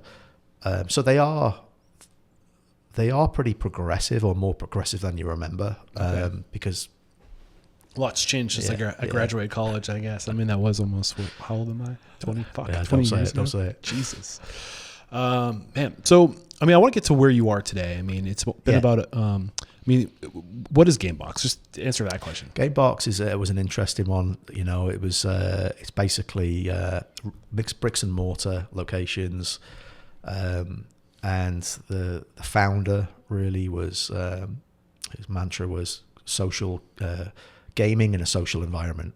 Would you say mixed bricks and mortar? Mixed bricks and mortar? Yeah. So basically, you have to go to a venue. Okay. And you would go to mix bricks and mortar with social gaming, social interaction. So it's a game cafe, game board cafe. Yeah. So you'd go into a game box, touchscreen walls. You'd wear a visor. You'd track body movement. It was immersive within a game. And you could play against, 4 or 5, 6, up to 6 people so in VR. the game box. No. Not virtual. No. What was it? No. Body motion. So, and then the game would be displayed on 4 walls. So you're interacting with the game. So the deal there was you'd have IP relationships with, like, Squid Games was one of the games. So you turn up on date night or with your kids or, your college buddies, you check in, you go and play a game for an hour. It could be Tetris, something like that. But it tracks your body movement. So you're interacting. Your body movement controls the gameplay. Yes. Yeah, got it. Yeah. And I never heard of this. Yeah. So it's just kind of breaking through. There's about 30 locations in the US. And they're all under the brand of Gamebox? Immersive Gamebox, yeah. Yeah. That's interesting. I think you're seeing more of the entertainment, right? Yeah. Like the bowling alleys of the world, Yeah. or like the Hampton socials. Yeah. I think, is that what it was?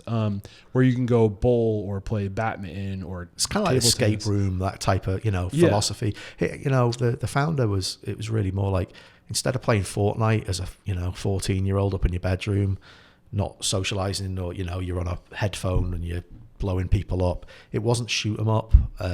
It was more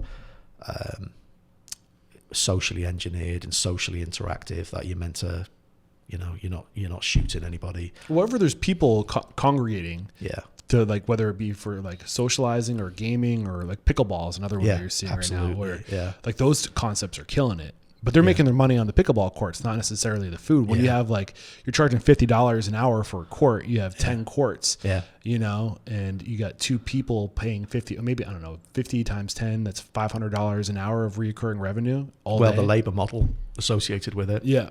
Yeah. Unless you're running a restaurant next to it and providing food and beverage. I mean, you know, if I'm just taking your money when you've paid for an hour, is it a 2-person job? And instead of running a restaurant when it's, you know, maybe a 20 or 30 person operation. Well, I think, sorry, finish. It's just a different model. It's kind of an interesting model as well. Yeah. I can't remember the concept. When I was out in Arizona, I can't remember the name of the concept, but I had the right-hand man of Sam Fox, Regan Jasper, on the show. I don't know, you probably heard of Sam Fox, right? Fox Concepts. He was getting to like the economics of their pickleball. Invested in this pickleball concept. And I think that those, you know, it's like, they're also using the whole QR code ordering model where like they have runners. So like you might have this huge facility that might be thousands of square feet and multiple pickleballs. And like, you can like have drinks delivered to your court, you know, or you finish top golf type stuff. Yeah. You spend a couple hours playing pickleball, you're hungry, you're going to go to the bar and order some food. So it's just, you can kind of like, I don't know, like they're using that, like that model of like, you don't necessarily need to have high quality, high touch server experience, but like you have runners that can do a ton of volume. Yeah. You know? I mean, it's interesting. I mean, it's, you know, it's an experience and you're adding food and beverage, you're bringing food and beverage to the experience. And then the other revenue of actually charging for the experience. Absolutely. Whether it be at the door or for play pickleball or whatever it might be.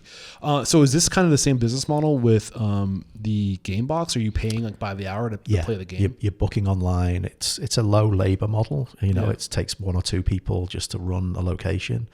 So what you gain in a low labor model, you can put back in terms of advertising and social campaigns and things of that nature to really market. I think that's a big part of the future. I don't think fine dining in full service restaurants are going to disappear. No. But I think you're going to see them take up a much smaller portion of the market. And I think the consumer is going to value being able to, they go out to eat because they want to socialize. It's not so much about the being served on hand and foot. Yeah. Like I think, I don't know, part of me thinks it's going to come full circle. You know, the just the domination of third party delivery and off premise and things of that nature. I don't know, that coupled with inflation and price increase after price increase. And I could probably name, 5 places locally that I used to go to that I won't go to anymore because the value of what I would previously bought, cheddar fries or something, is now like, I'm looking at it thinking, I'm not spending $10 on that. Like it used to cost me $4, you know, so I think there's a bit of a tipping point where, and I think it's probably going to come sooner rather than later, of the value of what people are paying for and the experience, which is, it's the formula that's always been there. Value, price over experience or whatever. But I think the price is so out of whack now that, I heard an economist talk about this recently, worked for the chief economist for the Coca-Cola company. People are generally spending the same amount of money, but they're just going out less frequently. So there's a lot of companies, even fast food companies now, they're really hurting for transactions. Their traffic count has gone down.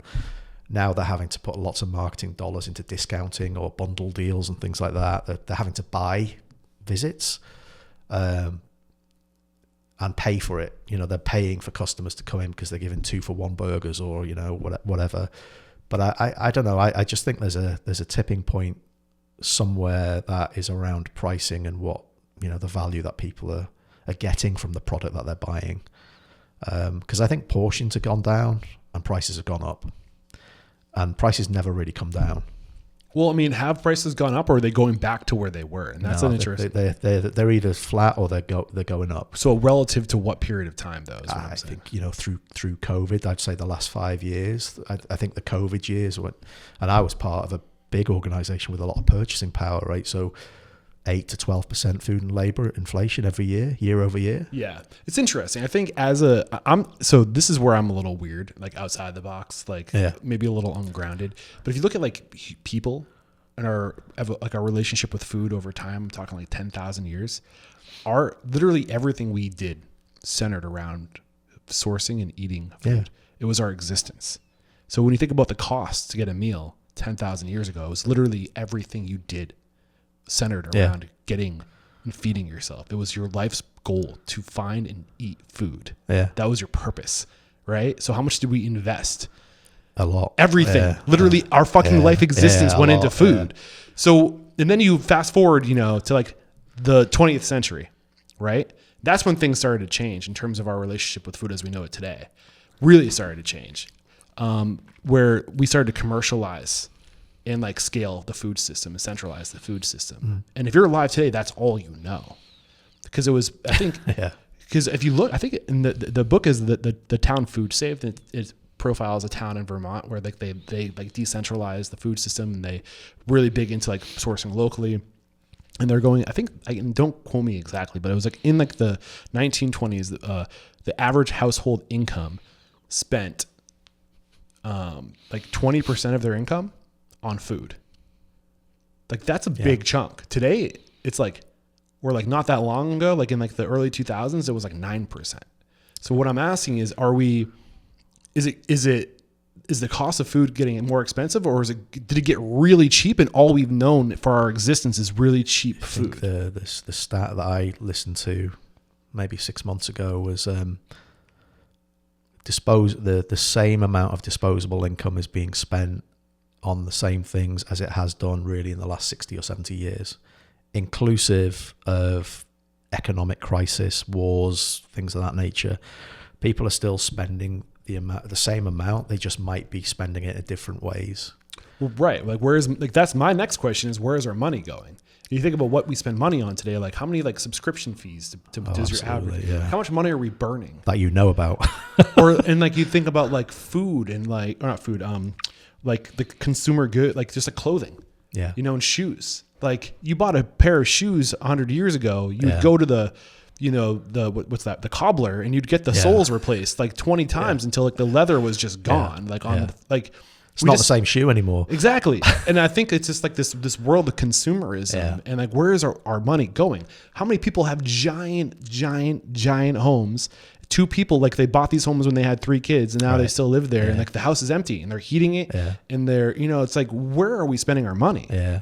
I think that for the food business or the restaurant business, what's where a lot of restaurants are now are, if you were working in an office and you went to Subway every day, got your $5 foot long, right? That's your thing. Subway, well, Jimmy John's, whatever.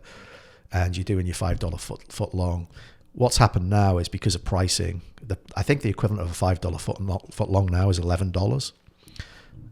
You're not going 5 days a week anymore. You're going 2 or 3. You're spending the same amount, but you can't go 5 days a week anymore. Right. That to me is the worry, because you're as a restaurant, an independent owner or a franchisee, your rent has not gone down. Your fixed costs have not gone down. You're still paying the AC bill, but you're having to charge more, and people are coming into your restaurant less. And also, you've got this off-premise dynamic that's spinning around. Does your food travel well? Are you representing your restaurant well?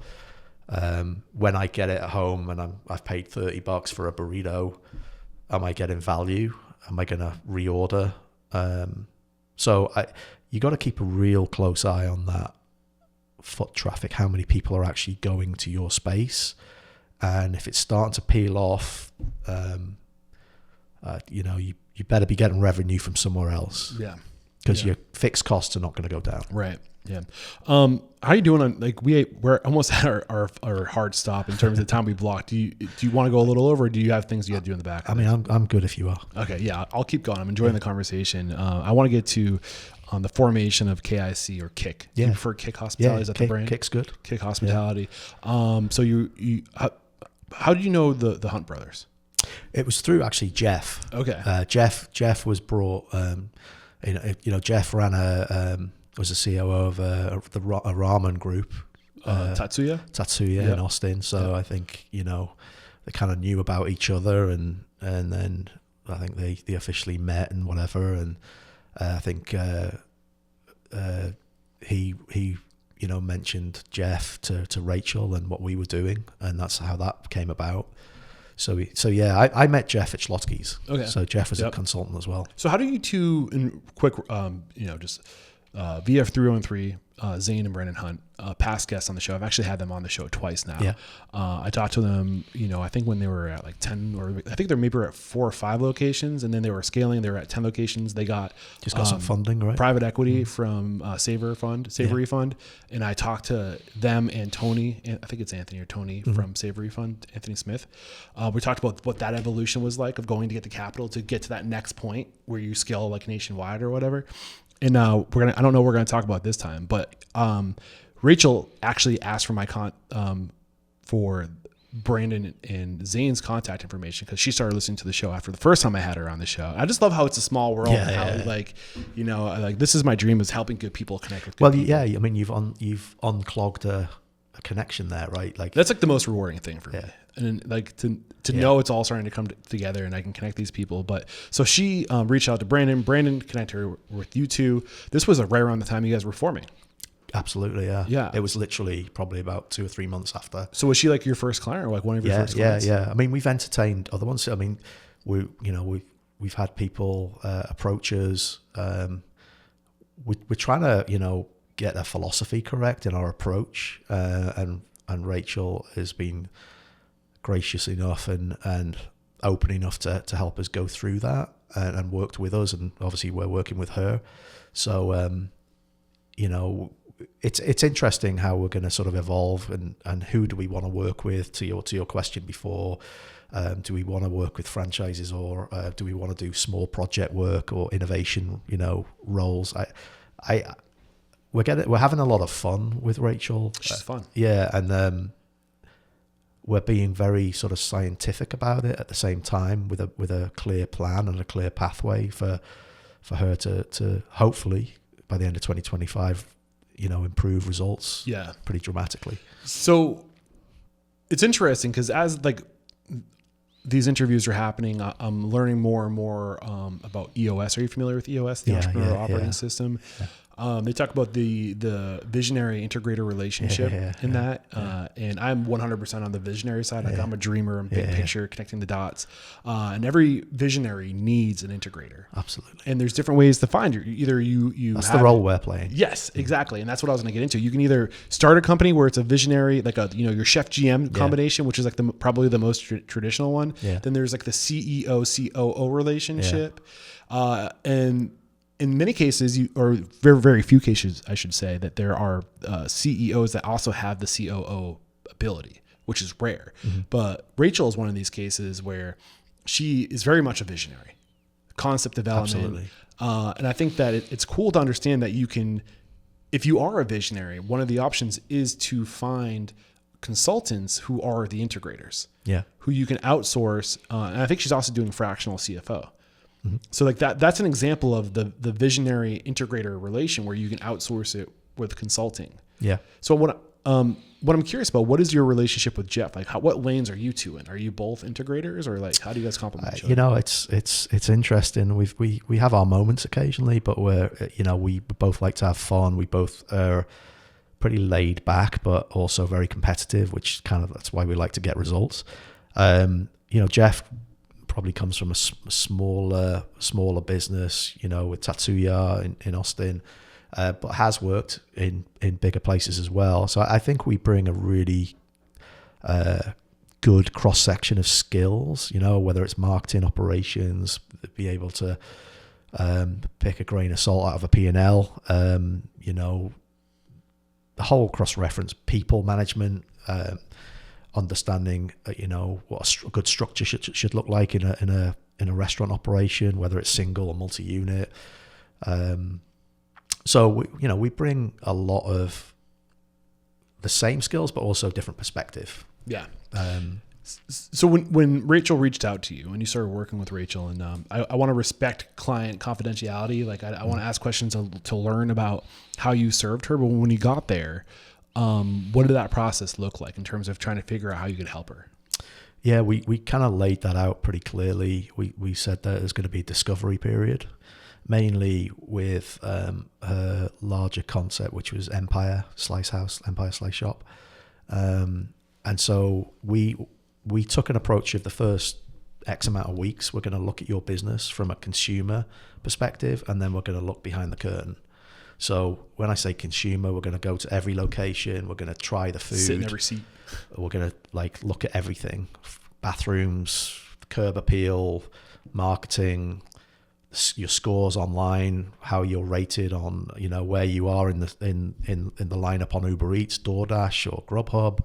We literally did surveys. We created our own surveys for her, and then sort of packaged them together to gain some trends, to think about like what's really happening here. And then so did that kind of anonymously. And then the flip side of that, so that was stage one. Stage two of the discovery piece. How long did that take? Probably 4 or 5 weeks for that. And okay. then Stage two was more about back of house. So getting to know the people, understanding the processes of how to make the product. She's got other concepts, and we started taking a look at that. But, really understanding the efficiency of the operation. So I guess, from our perspective, you've got to be able to put the marketing hat on. You've got to be able to put the consumer hat on. Look at the brand holistically, but then understand where are you delivering on what you should be delivering upon in terms of the pizza or the coffee or whatever you're selling. And then we looked at the team. That's stage three. Yeah. So after all that, we presented a 2025 plan based on. So stage one is like secret shopper, essentially. Kind of like a secret shopper on gathering data on steroids. Yeah. Stage two is looking at the back of house operations. Yeah. Standards, how you execute, how are you efficient? What's your labor like? Stage three is like executive level team develop. Yeah. So her organization. Got it. And then from all that observation, and a lot of it's factual, obviously, and Rachel was great because she opened the door for us and she gave us access to data and POS systems and things of that nature, and P&Ls or whatever. But from that we had a baseline of where the performance, and then from experience you can start to say, okay, well, you're either very consistent, not consistent, your product's good, bad, ugly, whatever that case may be. We built a plan. We built a plan based on very specific levers that we believe could be pulled to get her to a better. Give me an example of some levers that. Catering. Okay. It could be beverage sales. What's K3? Catering. Sorry. Oh, catering. Yeah, sorry. Yeah. Catering. It could be marketing improvements. It could be efficiency. It could be loyalty. It could be check average, drivers. Got it. Guest service, and then you can do the science right behind it. You can sort of start to calculate the math behind. Example: if you've got an underutilized loyalty database, you can say, well, if I get a higher level of engagement, or I change my users from low to a medium or a medium to a heavy user, how you do that is another conversation. But if it results in another visit, another spend, then you can start to do the math on what that tactic could mean long term over the course of the year. So we developed a plan. We're in the process of helping, to your point, integrate the plan with her team, but actually also holding that role of like holding accountability there as well, working alongside her. Yeah, I'm tempted to ask more questions, but I also don't think I don't want to put you in the position to get into those details with, it's not really, client confidentiality. Yeah, but she did expose that you helped her with training and communication. So in terms of like what the training, like, I think it would be fair to ask you, like, what does the training look like today? Like, how did you like after you went in and you made the changes you did, like what does that look like today? Yeah, well, I mean, you can't do everything at once. So if without talking specifically about Rachel's business, you know, if you're running a group of coffee shops, right, and you're making coffee wrong, the coffee not to the standard it should be, then you know you it's hard to influence everybody. But you know, we took it in terms of sort of like the oversight of roles, and we got them dialed back into the core, the standards of what should be happening in the locations. So the oversight of roles, meaning like looking at every like job description, job title, and the responsibilities with each one of those things. We did a SWOT analysis on the culinary side, the operation side, the marketing side, the financial side, and the people side, and made clear recommendations of what we saw was value add that would make a tangible difference in the business. And so, you know, we started almost positionally, like the oversight of the locations, say the coffee shop. So the ops director role, what are they doing? What does their working week look like? Because quite often, you know, you find with small businesses, like I said at the start of this session, was your district manager, your ops director, or your area supervisor has come about because they're the best that you have in terms of running a single unit. So you give them the keys to the car. And so, you know, we're sort of recalibrating roles and giving them the tools to be able to do the job at a higher level, and having higher expectations that gets, you know, a better quality of work for that owner or that brand. So what you're talking about is literally going through and creating an accountability chart. Mm-hmm. It's like you need to have like a hierarchy of like who's at the top of this organization, who or the direct reports under there, like what are the titles and like what are the responsibilities, and what are they doing, what are they currently doing, how are they spending their working week, right? Yeah, and then you have to like kind of like make it ritualistic for each one of those roles, which is exactly what we did. Yeah, right. So we almost, well, we did do we went through a process of saying, okay, what does your working week look like, right? And you'll tell me what you do on a Monday, Tuesday, Wednesday, and we sort of set it up whereby your meetings, your administration tasks are really done on a Monday, and any follow up is really Friday or Saturday. So now you're time blocking, very minimal, right? So maybe an hour for this on a Monday, maybe an hour, but we've done the due diligence. We've understood what's on there. Like, what are the most important things that you do in your role, and when does it happen? Yeah. So that kind of bookends it, which leaves focus on the restaurants, which is where it counts. Yeah. Right. So, and even, you know, we kind of call it midweek market focus, right? So, or prime time. So even Tuesday, Wednesday, Thursday, Friday, Saturday, Sunday, Monday, when you've done your admin, but you're in the restaurants, what are you doing when you're in the restaurants? Are you coaching, leading, mentoring? Are you looking at the standards? Are you helping to servers to upsell to enable to drive check? Are you tapping into catering opportunities? Are you executing? Do you have standards that you're executing against? Quite often, you know, especially when you've been in business a few years, the sort of tribal knowledge happens, and maybe you don't have a set of recipes anymore that you once started with. Maybe what you thought you were 10 years ago isn't what you've turned out to be today in terms of your product. So yeah, we kind of clarified management routines above store, and then we'll get into the, you know, what are the managers doing when they're in store. We put some processes in place that when they are in store that they're following, right? Looking at standards, looking at measuring. So yeah, that's just one aspect of it. Yeah, I mean, it kind of reminds me. I think when it comes to culture, you think of culture as like, what is my mission? What is my vision? What are my core values? Yeah. Like that's at the very surface level of culture, right? But beyond that, culture is also rituals. Yeah, like in America, we celebrate the 4th of July every year.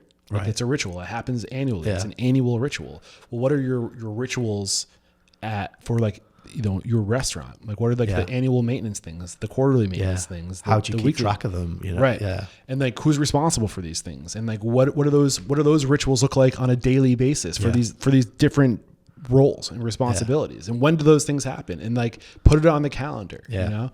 And I think the other, like, then like you're also blocking time for, like, if I'm talking EOS language, because that's like the entrepreneurial operating system, like when do you have time to work on your rocks? Right. The things that are like the three things that you're going to do to make a difference and to improve the organization. Yeah. Like, when does that happen? You got to block time. Yeah. That's what I'm hearing from you. Yeah. I mean, we use the 4 disciplines of execution. That's the next question. So I'm really interested in EOS, the entrepreneurial operating system, but tell me more about this world that you're talking about, because I think it's similar. Yeah, it's very similar, and if you like EOS, you'll really like the abbreviation is 4DX. Right? So this was all born out of the mind of Stephen R. Covey. It's McChesney.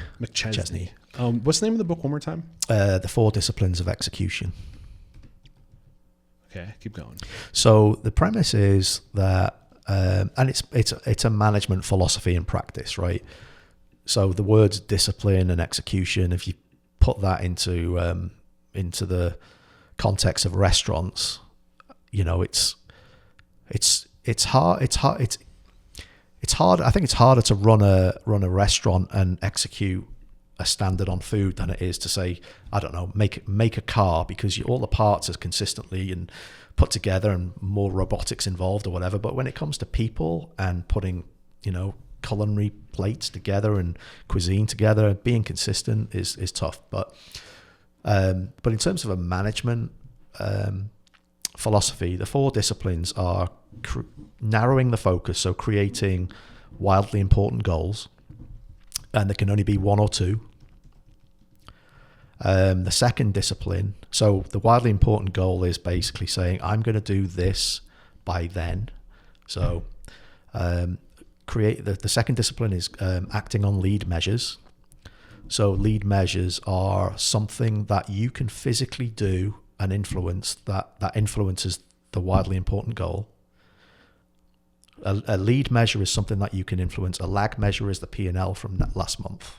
You can't do anything about it. It's done. It's your bank statement from last month. Yeah, it's not the scorecard. It's just it's looking back, not forward. Yeah, it's a point of data, not a goal. Yeah.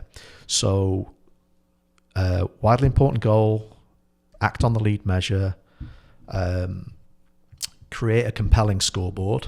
The philosophy here and the example that they sort of give you here is, if you've got a group of kids playing basketball on the local court, and they're just messing around, and all of a sudden you bring in a referee, and a referee's keeping score, the level of performance comes up because they're now being measured.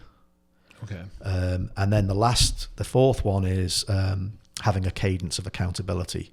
So your D10s, your EOS processes, very similar. The cadence of accountability is a set meeting every week. It's short, and it's about, what did I commit to doing last week, specifically to impact, what are my lead measures? You've already decided what they are. So example with restaurants, I'm going to do 5 catering drops. I'm going to bring samples of my product to 5 businesses. These are the businesses. That's what I'm committing to do, because I believe by doing that, my catering business is going to go. Yeah. But it's saying specific goals. Very specific. Yeah. And again, that's something that I can actually do. It's not like talking, right? I can actually do it. It's achievable. It's realistic. So on that cadence of accountability meeting on a Monday, I'm saying, Eric, I committed to doing 5 catering drops last week. I only got to 3. Kind of didn't get to the other 2. This week I'm going to do this, this, and this. So that's the cadence of accountability cycle. So, you know, you can do that at all levels of the organization. You know, if you're a large organization, you could say my wildly important goal is 5% same store sales. Okay, well, now that goal needs to be actionable by marketing, operations, real estate, legal, whatever the discipline. The theory is that you need to create lead measures that will influence your piece of the 5% same store sales. Now, so there's that side of it, and then there's something that they describe as the whirlwind. The whirlwind is everything that you do on a daily and weekly basis that is not influencing the goals, which is pretty much, in a lot of examples, people filling their days up with tasks, and their tasks have nothing to do with actually driving the goals. They might have stuff to do with running the business, like making payroll or, paying invoices or Putting out a fire between two coworkers. Like employee doesn't turn up, I'm running a shift. You're not necessarily driving the sales goal or the goal that you've set. So it's about, there's a lot of coaching about managing your whirlwind, hence what I just talked about. Distractions. Yeah. Put your admin stuff on a Monday and focus on the restaurants during the week. Yeah. So it's like the same idea of Brian Tracy of like, how do you eat that frog? Yeah. It's like you do the ugliest, hardest thing, that the most important thing to move towards your big goal to move the business forward. Get that done first. Block it first thing on Monday, because like that's what's going to move the ball down the court. Absolutely. Or down the field. So sports analogy you want to use. Yeah. No, it's exactly right. So that we believe in it. I've seen it work. So I'm just going to summarize real quick. So it's the 4 disciplines of excellence: achieving your wildly important goals. And 4 disciplines of execution. Sorry, the 4 disciplines of execution. Thank you. Achieving your wildly important goals. And then said that really what it is narrowing your focus. And that consists of wildly important goals, acting on lead measures, creating a compelling scoreboard, and having a cadence of accountability. Correct. Got it. Correct. And is a D10, is that the name for the weekly? That's EOS. Oh, that's L10. Yeah. Sorry. L10. I was like, cool. That's really similar. Yeah. All right. Anything we haven't talked about up to this point that you want to get out? We covered a lot. We're over in 2 hours. Doesn't that go by fast though? Yeah, 2 hours, good. man. This is why I travel on site. It's fun though. It's interesting to get other people's philosophies. I love it, man. Yeah. And you were really great. And, it's fun to see my world starting to connect. Yeah. And I can't wait to be talking. I'm going to be talking to Jeff, your partner. And he's going to be down in Austin. I'll be talking to him next week. A couple questions I ask all my guests before we officially wrap up. What's one thing about your business, a value, a process, a system that makes you truly unstoppable? I think where we've got the science between the science of a plan. We're kind of we'll get to a very calculated plan based on fact and science, data. And I think what that gives you, if you've assessed the business that you're working on correctly, it gives you a much higher chance of succeeding in improving the business results for the client than wishing it, and hoping for better results. So, that's an important piece of it. I also think the ability to integrate yourself with a client, knowing both parties need to know what their role is, and how they can influence each other for the greater purpose of improving the business is really important. Yeah. The mission statement is to change the world through inspiring, empowering, and transforming the restaurant industry. We're going to do that by sharing one story of transformation at a time. We shared your story of evolution and how you've grown and what you've learned. You've dropped a lot of knowledge on us, but how have you personally transformed? How are you a better man today than you were when you got started? Oh man, I think the term cutting your teeth comes to light from early on when I was in the UK, like working with people, different nationalities, different cultures, like, Americans. That must have been so hard for you, man. Sorry. It's been great over in the States, but I think working with diverse people, diverse groups of people that you find in hospitality and restaurants in general, I think helps educate you, helps you learn, helps you sort of have respect for different cultures and different people. And I think that kind of almost makes you become a better person, a better coach, a better leader, a better manager, whatever, a better friend. Because you've been in the trenches quite often with some of these folks. You've served the customers, you've been on busy shifts, you've been on working in a busy kitchen, you've been under fire, with a team. And I think when you've been through that, especially working in restaurants, you kind of, like I said, cut your teeth to a certain degree in terms of working with people and respecting people. Right. Understanding human nature. Yeah. If you got the news, you'd be leaving this world tomorrow. All the memories of you, your work, and your restaurants would be lost with your departure, or your consulting business would be lost with your departure, with the exception of 3 pieces of wisdom that you could leave behind for the good of humanity and your legacy. What would those 3 pieces of wisdom be? For you, yeah, I would say have a clear goal or 2, have a plan, 2, and respect your people, develop your people, but also don't be held hostage by your people. 3. This has been a lot of fun, man. Thank you so much, Steve. I literally cannot do what I do without people like you taking time to sit with me, to share your story, to share your perspective, your knowledge. And I find all my guests by asking this last question, which is, who do you respect and admire in the industry? I'm connecting with Jeff. Got to make that happen. But I'm in Austin next week for actually a couple of weeks, San Antonio, or anyone across the country. If they come to mind and you really want to call them out, who is that for you? Yeah, I mean, I mentioned one that you've already working with Aaron. Yeah, you can reinforce that. Yeah, I would say Aaron. I think he's got a really good philosophy on restaurants. Yeah, I'll leave it there. But I think there's others that maybe for different disciplines that I could untap for you as well at the same time. Yeah. Well, I hope to be able to continue to work with you and to share your knowledge in the future, man. Hopefully this is the beginning of a long relationship, and I literally cannot do what I do. How can we connect? I almost forgot. How can we connect with you? If we enjoyed today's conversation, maybe we want to work with you. What's the best way to connect?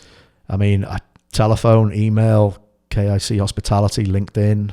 We're in the process, or we will be in the process of developing a website, but we're similar to yourself. We're building contacts through organic relationships, and recommendations. Yeah. So, is there a specific email you want to share? Yeah, Steve at KIC Hospitality. Steve at kic-hospitality.com. Got it. Cell phone 214-662-2505. And I think this is going to be episode 1199. All right. So you can we'll get all that information in there if you want to find that information. Now I'll say it. There is no questioning it, man. You are unstoppable. Cheers. Thanks, Eric. Thank you.